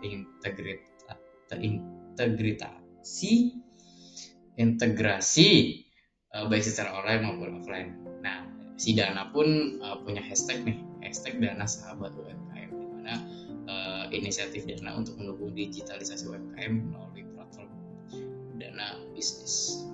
Nah, sebenarnya apa ya? Saya termasuk user yang lebih sering penggunaannya Dana dibanding yang lainnya kayak GoPay, terus oh ya, ada Shopee Pay, terus juga ada apa namanya, OVO dan berbagai macam. Sebenarnya saya tuh lebih sering menggunakan Dana karena eh,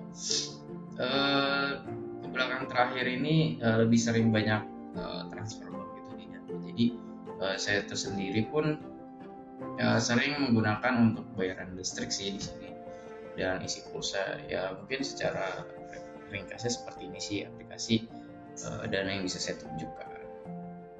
Gitu deh. Pokoknya lumayan sering lah bisa Dana ini saya gunakan. Oke, mungkin saya akan menjelaskan beberapa keuntungan atau fitur di dalamnya. Kayak seperti Dana tidak perlu membawa uang tunai, terus kemudian Dana itu mendapatkan 10 kali gratis biaya tarik saldo jika kuota habis akan dikenakan biaya admin sebesar 4.500 per transaksi. Kemudian Dana juga top up minimumnya sebesar 10.000. Nah, ini yang saya maksud ya, yang tadi seperti bayar listrik itu fitur yang bisa kita melakukan pembayaran misalnya seperti tagihan listrik, tagihan air, tagihan internet, iuran BPJS, pembayaran pulsa, dan belanja online di aplikasi Bukalapak dan .com dan Lazada.com. Ya, saya sih di Dana ini lebih sering ke tagihan listrik dan pembelian pulsa ya, karena ya udah kayak kita misalkan kan saya lebih ke pengguna BCA, jadi saya BCA ini udah transfer ke Dana, ya udah Dana tuh sering keisi gitu, jadi kayak mau dananya ini mau dipakai beli pulsa atau beli bayar listrik ya udah tersedia gitu di situ. Oke. Nah, secara keamanan Dana menyebutkan perlindungan dengan Dana Protection, di mana memproteksi saldo Dana garansi 100% saldo kembali dengan syarat dan ketentuan saat ada transaksi yang bukan dilakukan oleh user. Kemudian keamanan info kartu bank, informasi kartu yang disimpan hanya user yang tahu dari rinciannya. Jadi Dana bisa menyimpan kartu bank kita untuk top up melalui yang kartu Dana yang sudah terdaftar di Dananya gitu. Proteksi akun Dana, keamanan akun dengan adanya proses verifikasi di semua aktivitas. Jadi Dana pun sebenarnya ada PIN ketika bertransaksi, kemudian biasanya dia kalau mau buka akun tuh bisa pakai wajah sih, deteksi wajah, jadi kayak lumayan kuat lah keamanannya. Kemudian PJP kategori 1 terdaftar di Bank Indonesia sebagai penyelenggara jasa pembayaran dengan izin kategori 1. Terintegrasi Snap, sistem pembayaran aman dengan mengikuti standar Bank Indonesia. Kemudian berstandar ISO 27001 menjaga keamanan informasi dengan standar internasional. Nah, kayak kita lanjut ke fitur-fitur Dana. Yang pertama itu ada dompet digital.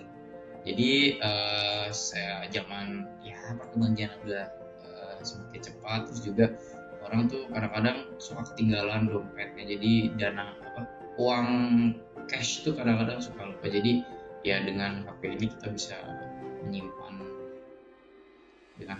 bisa menyimpan Dana kita atau uang kita. Jadi akses dompet cepat tanpa hambatan, simpan kartu bank di Dana terjamin dan terkoneksi aman, data pribadi terlindungi di Dana. Kemudian dia juga bisa pembayaran QRIS pembayaran QRIS. Jadi transaksi apapun jadi fleksibel, cepat dan aman via metode pembayaran mulai dari saldo. Jadi belanja nyaman dengan kartu bank, bayar apapun jadi fleksibel karena bisa pakai saldo kartu bank yang disimpan di Dana. Juga Dana ini bisa bayar di luar negeri. Jadi Dana sih menyebutkan yang saya research tuh bisa bertransaksi di Malaysia, Singapura, dan Thailand. Nah, si Dana pun bisa transfer jadi praktis dan fleksibel. Nah, si Dana bisa transfer kemanapun. Jadi bisa kirim uang rekening, chat, grup, link, saldo e-wallet lainnya, dan uang tunai via agen atau ATM. Kirim cepat ke akun favorit, transfer uang jadi praktis dengan menambahkan kontak atau rekening ke favorit. Jadi Dana juga bisa nyimpan gitu, kayak kita misalkan sering nih mentraktir teman-teman kita. Nah, terus jadi si Dana bisa memfavoritin nama yang emang sering kita jadi kayak udah tinggal one klik langsung ke orang yang biasa kita kirim gitu. Bisa transfer ke banyak teman sekaligus, bisa buat grup Dana untuk kirim uang beberapa orang hanya dalam satu transaksi. Nah, ini sebenarnya saya belum pernah coba ya transfer ke grup, cuman ada fiturnya, cuman ya saya sebagai user terbilang jarang ya untuk transfer ke teman gitu ya. Mungkin ya gitu deh. Jadi hanya beberapa orang, hanya satu orang atau dua orang yang sering saya minjem duit dong, nanti ETF-nya lewat Dana. Terkoneksi ke BVAS termasuk uang Dana jadi makin cepat dan aman dengan sistem pembayaran yang terstandarisasi oleh Bank Indonesia. Nah, di fitur Dana pun kita bisa minta uang ke saldo Dana atau rekening. Jadi bisa terima uang dari manapun, bisa minta uang ke wallet dan bank lain secara gratis dengan menggunakan berkiris kamu ke teman. Terus ada juga fitur bagi rata pakai patungan, minta uang ke banyak orang sekaligus, kan bisa bantu itu. Jadi ketika teman-teman kita split bill kayak misalkan kita ke Decoan, terus kita harus beli gini, ternyata kita harus bayar ke orang ini ya, dengan fitur bayar patungan tuh bisa. Nah, kemudian ada Dana kaget, jadi bisa kirim uang sebagai hadiah lebih mudah dan menyenangkan. Dana kaget bisa kirim acak atau sama rata, pakai berbagai mode kirim yang tersedia di Dana kaget untuk sebar ke banyak orang sesuai dengan kebutuhan. Bagikan Dana kaget ke kemanapun, sebar kebahagiaan ke banyak orang via link media sosial. Jadi Dana kaget ini mungkin udah banyak sih di berbagai platform kayak fintech ataupun di mana kayak bank-bank pun sebenarnya ada. Jadi kayak kita pakai fitur itu, jadi kita naruh uang nanti udah bisa dibagi-bagi, jadi nanti yang kita klik linknya nanti akan dapat. Biasanya sih ini digunakan ketika Idul Fitri atau Lebaran gitu. Jadi kan kita mau ngasih apa sih namanya, yang ngasih itulah uang gitu ke saudara atau teman yang ya udah kita ngasih sesuai yang kita punya. Atau untuk orang Cina atau Chinese tuh ada namanya angpau ya kan, angpau tuh bisa dengan pakai ini. Jadi kita nanti kita dapat uang dari ya gitu deh. Juga di Dana ada namanya Dana Cicil, jadi dia bisa melunasi tagihan sampai beli makan, penuhi kebutuhanmu dengan Dana Cicil, pasti bebas biaya tersembunyi. Juga merchant pilihan yang bisa dipakai Dana Cicil itu ada Unipin, Kodashop, Family Mart, Blibli, Kopi Kenangan, Autia, NS, Jamstart Coffee, dan masih banyak merchant lainnya. Jadi di mana aja kapan saja kamu bisa pakai Dana Cicil untuk transaksi QRIS. Jadi dia juga punya hashtag Bebas Drama, aktivasi mudah dan cepat, aktifasi fitur cuma butuh beberapa menit aja gitu. Nah, di Dana pun ada emas atau elektronik emas. Jadi beli, jual, dan cetak emas digital semudah menekan beberapa tombol. Jadi sebenarnya sih ini saya pernah coba ya, karena kayak ketika setiap kita transaksi biasanya Dana tuh ada iklan atau kayak mau nggak sih beli emas gitu, menabung emas gitu di situ. Jadi bisa berapapun gitu belinya di sana. Nah itu saya udah pernah coba, dan itu saya pernah beli sekitar berapa ya? Mana nih? Kecil kok kayak kalau nggak salah. Sekitar 15.000 doang. Jadi waktu itu emang ya udah habis beli top up buat pulsa, itu sisa sedikit ya. Udah jadi udah 15.000, jadi sekitar yang sekarang tuh 0,01 156 gram gitu. Kemudian Dana juga punya Dana Siaga, jadi memberikan perlindungan digital di Dana agar selalu aman dan masa depan. Proses pengajuan klaimnya 100% mudah dan aman karena didukung perusahaan yang diawasi oleh OJK, ya, di mana transfer prioritas, komisi jika transfer kamu melalui pending lebih dari 10 menit, proteksi tagihan santunan jika layanan PD yang baru dibayar melalui gangguan, proteksi berkuliner, proteksi efek samping berbeda seperti keracunan makanan, proteksi layar HP, perlindungan ekstra untuk layar HP kamu seperti Di Dana pun ada namanya Dana Goals, jadi kita ada dari liburan sampai beli gadget, jadi kita bisa apa ya, belajar nabung lah di sana. Kayak kita punya Dana Goals, kayak bisa apa ya, mepartkan bagian-bagian yang kayak kita mau ini nih, mau buat nabung gadget kita, nah ini bisa pakai Dana Goals. Gratis biaya admin, bisa beli emas mulai 100.000 aja, bisa mulai dari 1 perak, terjamin aman karena diawasi oleh Bapakti. Nah, apa ya, mungkin terbilang cukup sih apa ya, Dana tuh worth it bagi saya karena lebih sering gitu, apalagi termasuk organisasi saya, apapun kayak keuangannya lebih sering ke transfer Dana gitu. Jadi ya udah, karena udah sering ke Dana ini, jadi Dana ini lumayan bagi saya tuh lumayan sering dipakai. Kayak tadi saya sebut, bisa listrik, bisa bayar paketan data atau internet, terus pulsa. Jadi karena saya biaya adminnya kalau nggak salah 1.500 untuk listrik gitu. Jadi ya udah aman aja, worth it. Malah pernah saya membeli pulsa untuk 100.000 itu cuman 500 perak gitu, biaya adminnya, jadi 100.500 cuma bayar. Jadi ya untung lah ya, lumayan cuman bayar 500 perak untuk bisa ngisi pulsa 100.000 gitu. Ya itu mungkin beberapa keadaan sih sebenarnya. Oke, mungkin sekiranya itu aja yang bisa saya paparkan soal Dana ini. Mungkin sekurang-kurangnya ya masih banyak mungkin yang bisa dipaparkan tentang Dana ini.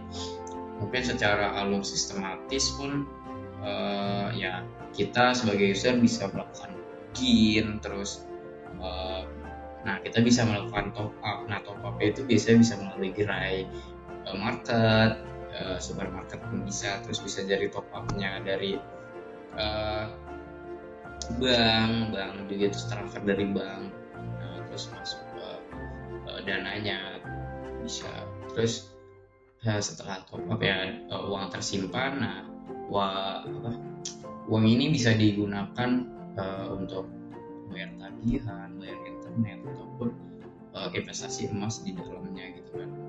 Terus sisanya paling QRIS yang digunakan, karena kan kita ini sebagai mungkin mahasiswa ya lebih tepatnya, makan atau jajan, minum itu biasanya gak ada tuh uang pas atau uang yang ada di kantong, jadi biasanya ketinggalan. Jadi dengan Dana ini kita bisa dengan masukin nomor telepon penjual atau dengan QRIS yang penjual itu berikan, ya kita tinggal scan aja dan bayar. Itu sangat mudah sebenarnya.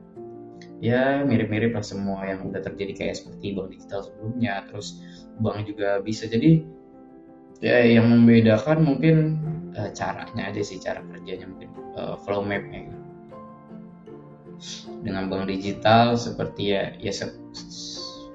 ya bank pada umumnya, cuman ya basisnya itu basis digital full online. Cuman ya tadi saya baca-baca ternyata bisa offline juga untuk beberapa hal, itu kayak kantor cabang maksudnya. Dan Dana ini pun bersaing lah seperti dengan GoPay. Saya sebenarnya ada GoPay kayak buat Gojek juga. Saya sebenarnya lumayan lengkap sih buat transaksi, kayak yang lagi diskon yang kayak lumayan. Jadi memanfaatkan teknologi yang ada gitu loh, kayak Dana, tapi yang beberapa terakhir kali ini tuh lebih sering ke Dana karena kebutuhan transfernya atau yang biayanya lumayan worth it di Dana ini.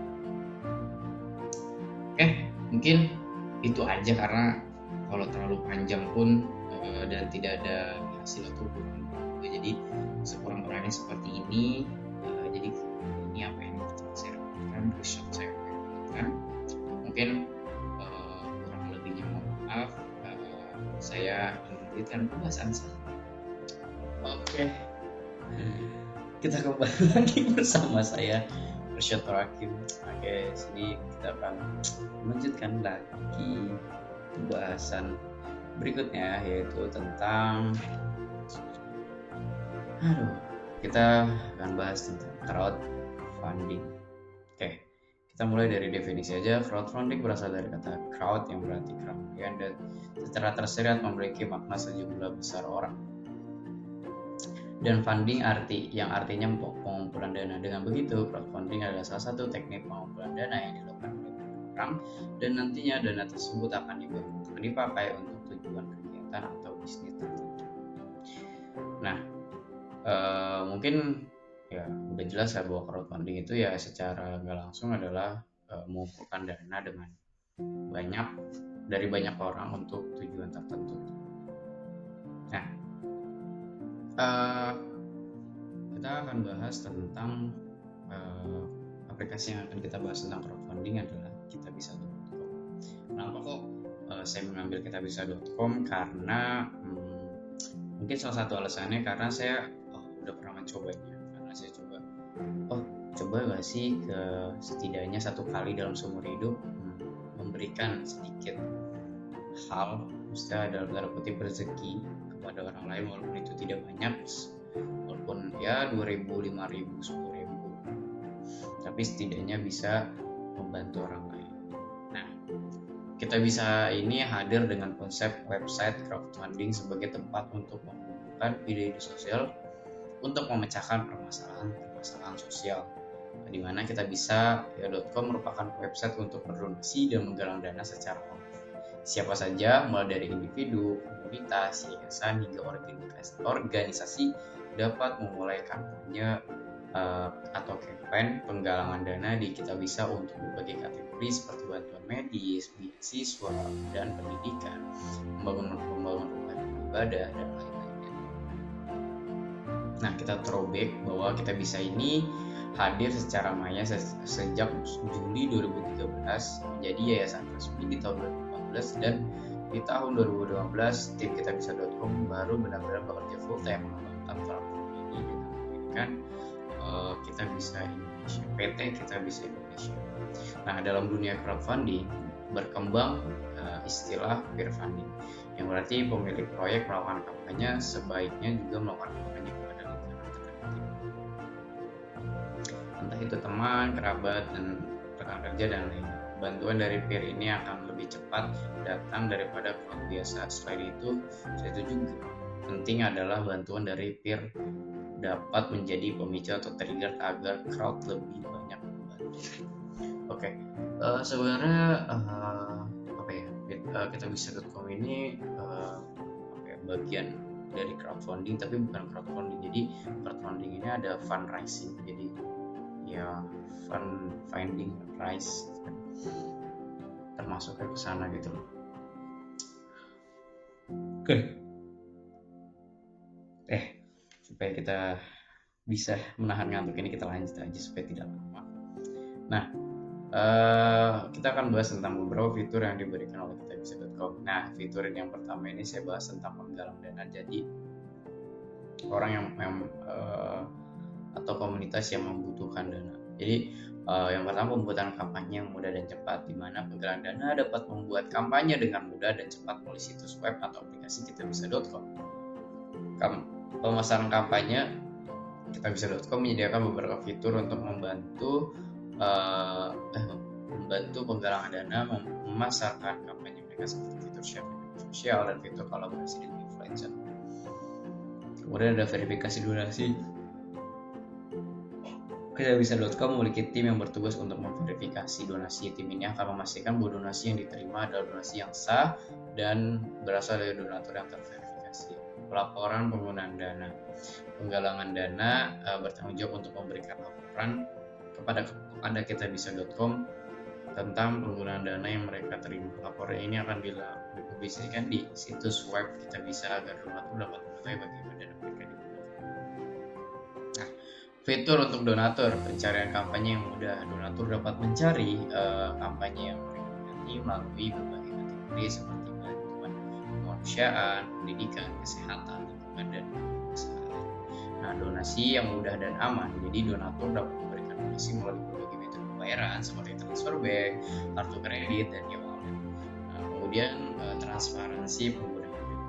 Jadi donatur dapat melihat laporan penggunaan dana dan penggalangan dana yang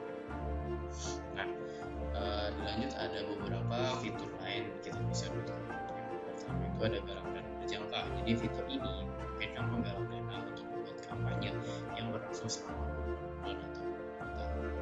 Kemudian donasi berulang. Fitur ini memungkinkan donatur untuk memberikan donasi secara berulang seperti setiap bulan atau setiap tahun. Kalkulator zakat, setiap tahun. Nah, juga ada kalkulator zakat. Fitur ini membantu donatur untuk menghitung berapa kewajiban zakat yang perlu. Nah, secara umum sistem yang dilakukan oleh kitabisa.com dapat dibagi menjadi 2 bagian, yaitu yang pertama yaitu sistem penggalangan dana. Yang pertama, pendaftaran penggalangan dana. Calon penggalang dana harus mendaftar di kitabisa.com untuk membuat kampanye. Pendaftaran ini gratis dan dapat dilakukan dengan mudah melalui situs website atau aplikasi kitabisa.com. Yang kedua, pembuatan kampanye. Setelah mendaftar, calon penggalang dana dapat memulai membuat kampanye. Kampanye harus mencakup informasi yang jelas dan transparan tentang tujuan kampanye, target donasi, dan cara donasi. Yang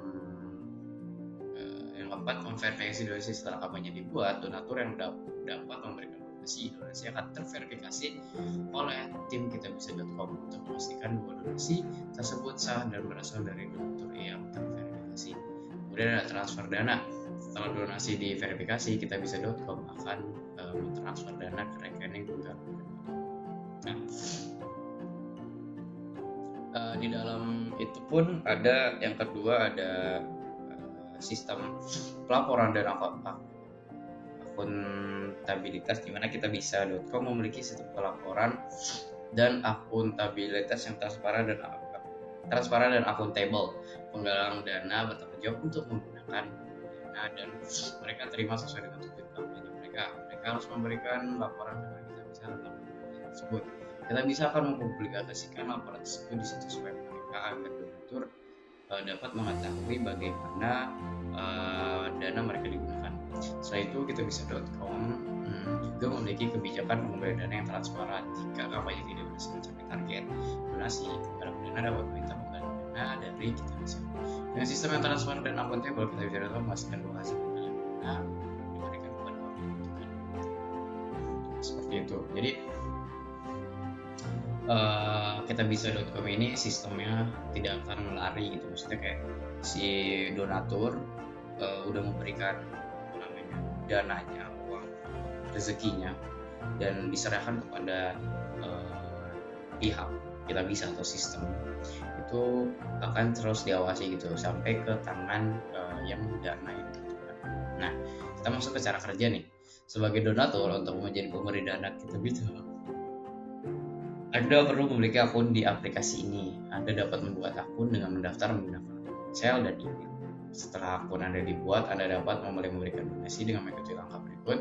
Yang pertama, buka aplikasi kitabisa.com, pilih kategori kampanye yang Anda minati, pilih kampanye yang Anda ingin didukung, kemudian baca informasi tentang kampanye tersebut, klik donasi, pilih metode pembayaran yang Anda inginkan, masuk jumlah donasi yang Anda inginkan, kemudian klik bayar. Jadi ini adalah alur sistematis yang bisa sebagai donatur lakuin gitu, yang dimulai dari pembukaan aplikasi, terus login account, terus kita kategori apa yang mau kita donasikan gitu, atau kampanye yang kita donasikan. Terus setelah itu, setelah kita tahu tentang kampanyenya atau yang pengen kita donasikan, kita pilih tuh metode pembayaran apa yang sesuai kita punya gitu. Terus masukkan jumlah. Jadi tidak ada batasan gitu, maksudnya minimal tuh ada, cuman tidak ada, maksudnya minimal tuh 1.000 pun bisa gitu. Saya pernah nyoba 2.000 gitu.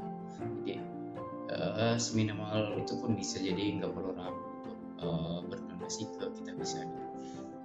Nah, metode pembayaran yang bisa dilakukan dari kitabisa.com itu ada transfer bank, kartu kredit, dan internet. Selama saya melakukan donasi yang pernah saya lakukan di kitabisa.com itu saya melalui BCA transfer bank. Jadi nanti kode setelah jumlah yang kita bayar itu sesuai, terus kita bayar, nanti akan ada kode referral atau kode yang memang nanti dimasukkan di transfer. Nah, kemudian ada cara buka galang dana. Untuk membuka dana di kitabisa.com, Anda perlu membuat kampanye. Nah, tujuannya bisa dibuat sebagai bantuan kemanusiaan, pendidikan, kesehatan, lingkungan, untuk membuka kampanye itu kita bisa pertama buka aplikasi kitabisa.com, klik buka buat kampanye, masukkan informasi tentang kampanye Anda seperti tujuan kampanye, target donasi dan foto atau video kampanye. Pilih metode pembayaran yang dialihkan, klik. Jadi sebagai sebagai penggalang dana tuh bisa memilih metode pembayaran, bisa di nanti apa ya namanya. Oke, maaf. Nah, sorry. Mungkin kita bisa spill tipis-tipis ya, kayak sebenarnya pun saya sudah pernah melakukan berdonasi lah di kitabisa.com. Ini udah ada nama saya Irsyad Hakim. Ini nanti saldo yang tersedia. Nah, sebenarnya sih fiturnya tuh banyak. Jadi kita bisa ngelakuin donasi otomatis. Jadi kita pakai fitur itu. Jadi sistem lah yang melakukan donasinya. Jadi kita tinggal pilih donasi yang mau kita donasi apa yang kita mau. Jadi ada pendidikan, ada sosial dan lain-lain. Itu juga ada zakat dan banyak deh. Nah, ini sih sebenarnya yang dana itu sebenarnya kayak orang-orang yang melakukan penggalangan dana, jadi kita bisa nggak repot sih sebenarnya sistem yang jadi secara alur sistematis. Kita sebagai donatur cukup yang pertama itu kita bisa login kalau udah punya akunnya, kemudian kita pilih nih kategori yang mau kita pilih kan, seperti kita mau bantu dana sosial atau kita bantuan pendidikan gitu, itu cukup dipilih. Terus masukkan jumlah yang kita punya, kayak kita yang mau seberapa, mau 1.000, 2.000, 1 juta. Saya belum tahu sih, belum research juga batasannya seberapa, cuman yang pasti mungkin bisa lebih gitu. Dan biasanya tuh masih ada admin gitu di dalamnya. Awal-awal mungkin gratis, tapi setelah beberapa kali transaksi, maksudnya top up ke kita bisanya tuh ada charge itu setiap ke bank antar bank gitu. Jadi lumayan gitu. Jadi ya nggak perlu khawatir lah, maksudnya kita buat berdonasi ke orang tanpa memikirkan adminnya atau nilai operasi admin, kita bisa sebut admin banget. Jadi selama saya mencoba gitu berdonasi di kitabisa.com itu ya cukup mudah, dan bisa dibilang tuh kita hanya misal kita ingin top up 100.000 gitu kan, dalam sebulan tuh top up 100.000. Nah, kita mungkin terkesan sibuk di luar pekerjaan gitu, jadi nggak sempat membuka aplikasi. Jadi nggak perlu khawatir, itu ada fitur namanya donasi otomatis. Jadi kita pilih donasi otomatis ini ke kampanye mana atau kategori mana yang kita mau. Nah, nanti habis itu kita juga pilih setiap harinya mau berapa ribu gitu loh, mau 5.000, mau 10.000, mau 2.000 aja gitu. Jadi itu udah terschedule setiap hari ya. Jadi setiap waktunya nanti ditentuin juga. Jadi kita udah melakukan berdonasi nih di hari ini gitu.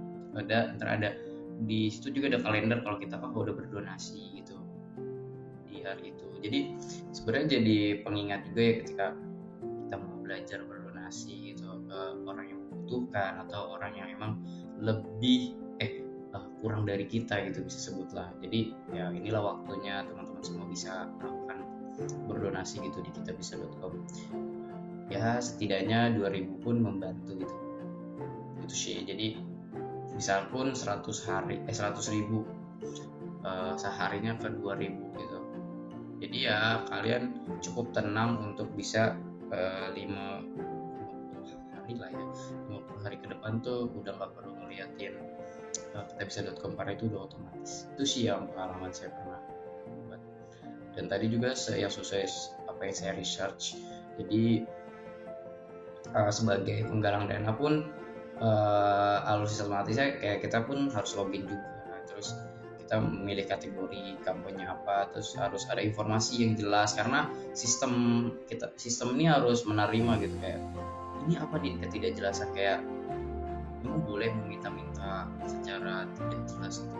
Jadi kitabisa.com ini akan mendeteksi gitu mana yang valid dan tidak valid.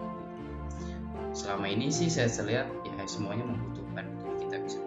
Jadi nggak perlu khawatir kalau dana kita tuh kesumbangnya nggak jelas, jadi kemana-mana. Jadi nggak perlu khawatir, semuanya akan terdonasikan ke tempatnya yang masing-masing yang udah pada tempatnya gitu.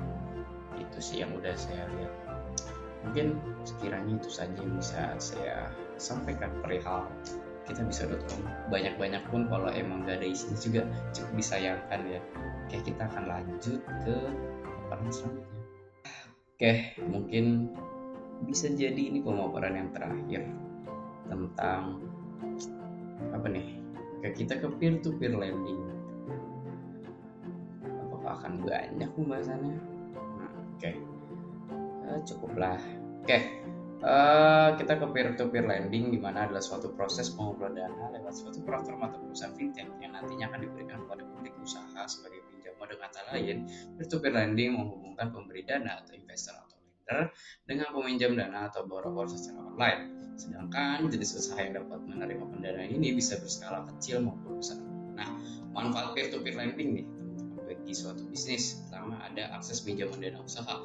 Modal usaha adalah salah satu kebutuhan penting agar suatu bisnis dapat terus berkembang, terutama oleh para pelaku usaha mikro kecil dan menengah atau UMKM. Nah, salah satu manfaat peer-to-peer lending bagi pelaku bisnis adalah kesempatan mendapatkan pinjaman pendanaan usaha selain dari lembaga keuangan konvensional.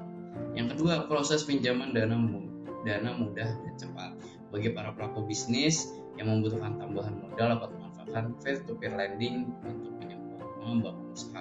Hal ini dikarenakan platform fintech peer-to-peer lending menawarkan proses pinjaman dana yang cukup mudah dan cepat tanpa melalui syarat yang sulit dibandingkan dengan proses pinjaman lewat lembaga asing seperti bank konvensional. Yang terakhir, diawasi oleh terdaftar di OSI dan terdaftar di OJK. Manfaat peer-to-peer lending terakhir yang tidak kalah penting adalah keamanan baik dari sisi penerima pinjaman maupun pemberi dana. Mayoritas peer-to-peer lending juga terbukti aman layaknya lembaga keuangan resmi lainnya karena sudah diawasi oleh Otoritas Jasa Keuangan atau OJK. Nah, dalam peraturan Otoritas Jasa Keuangan nomor 77 garis miring POJK titik 01 garis miring 2012 meminjam uang berbasis teknologi informasi peer-to-peer lending diatur secara resmi dan diawasi oleh OJK. Di dalam peraturan tersebut juga terdapat panduan dalam pelaksanaan bisnis peer-to-peer yang meliputi pengaturan terkait kegiatan usaha, mitigasi risiko, laporan, dan pendaftaran perizinan serta tata kelola sistem teknologi informasi. Ini sekian itu branding tentang peer-to-peer lending. Mari kita lanjut, aplikasi apa sih yang saya pernah analisis gitu, yaitu adalah Investri. Nah, Investri adalah perusahaan teknologi finansial di Indonesia dengan sebuah misi sederhana sebagai online marketplace yang mempertemukan orang yang memiliki kebutuhan pendanaan dengan orang yang bersedia meminjamkan dananya. Tak hanya meningkatkan perolehan lender, kami juga membuat pinjaman lebih terjangkau dan mudah diakses bagi para borrower.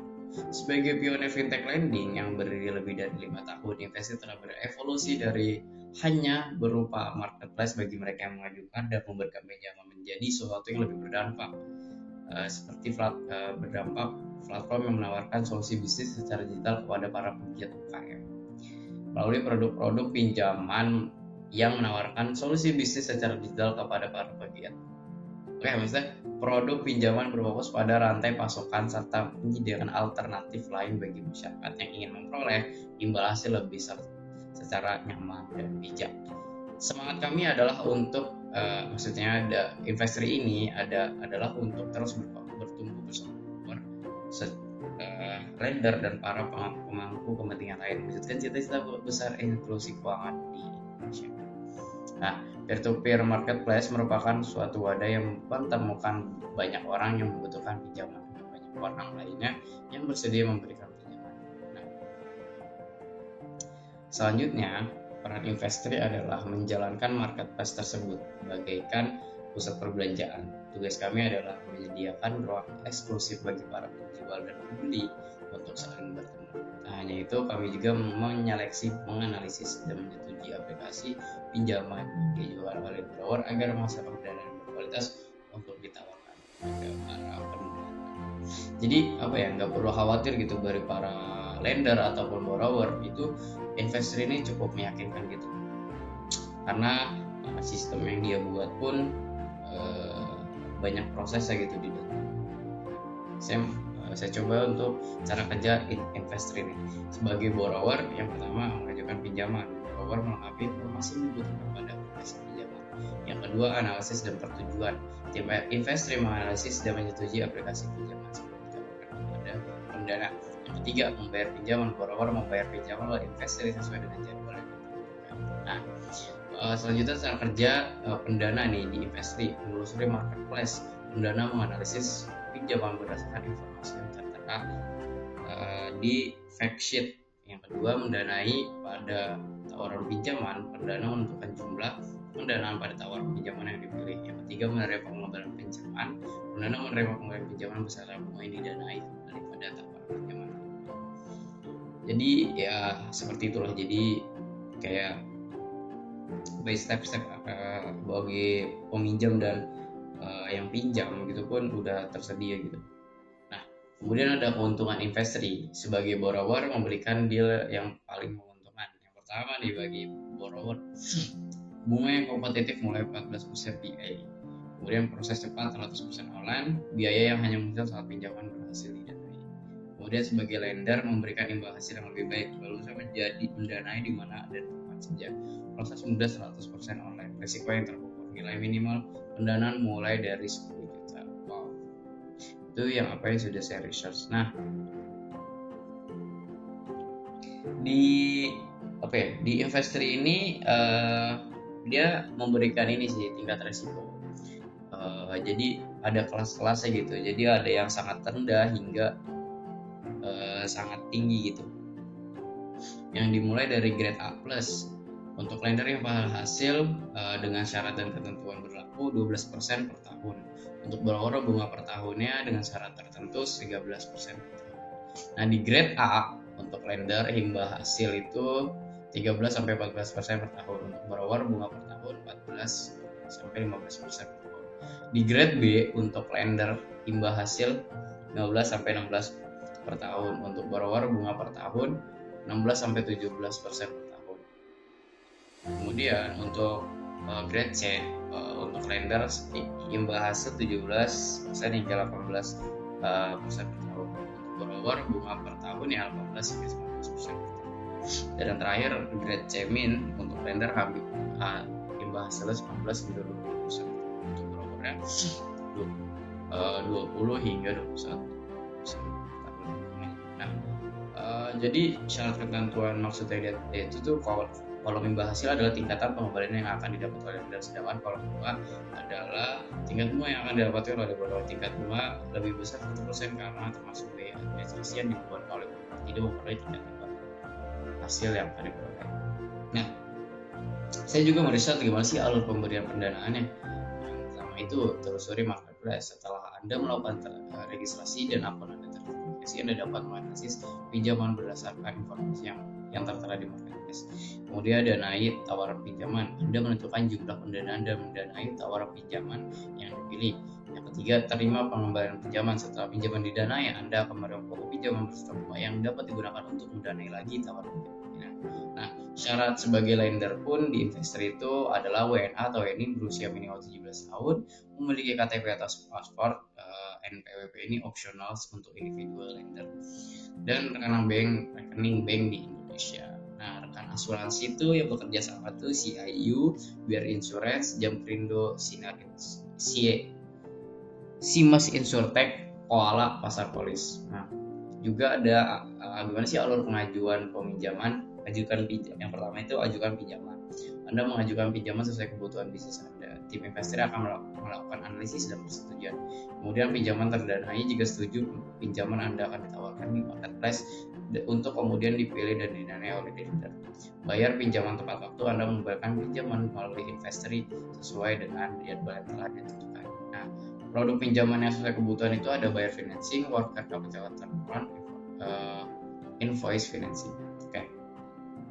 Nah, itu yang telah saya pernah research gitu ya tentang investori. Tapi yang saya dapetin adalah secara alur sistematis. Yang pertama kita sih tentunya perlu punya akun khususnya ya punya akun investori itu. Nah, sebagai yang memberikan dana atau sebagai lender pun yang memberikan dana itu harus minimal 17 tahun itu. Yang jelas karena harus mempunyai KTP dengan syarat. Juga habis itu pembayarannya itu di setelah kita masukkan dana yang sesuai dengan minimal budgetingnya berapa. Terus nanti juga ada akurasi bunganya, karena di investor pun dijelaskan juga bunga yang akan didapatkan setelah kita melakukan pendanaan ini.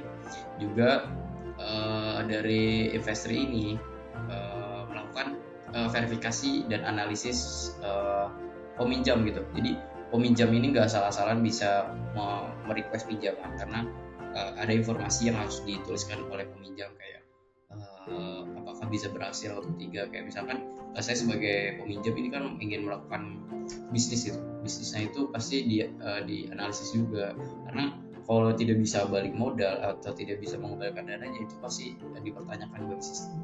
Itu tugas sistemnya gitu. Kita verifikasi dana yang telah si lender kasih itu akan masuk sebagai saya peminjam gitu, seperti itu secara sistematis. Metode pembayarannya banyak sih yang tersedia di investor ini. Oke, mungkin sekiranya itu saja yang bisa saya paparkan tentang pembahasan yang sebelumnya gitu loh.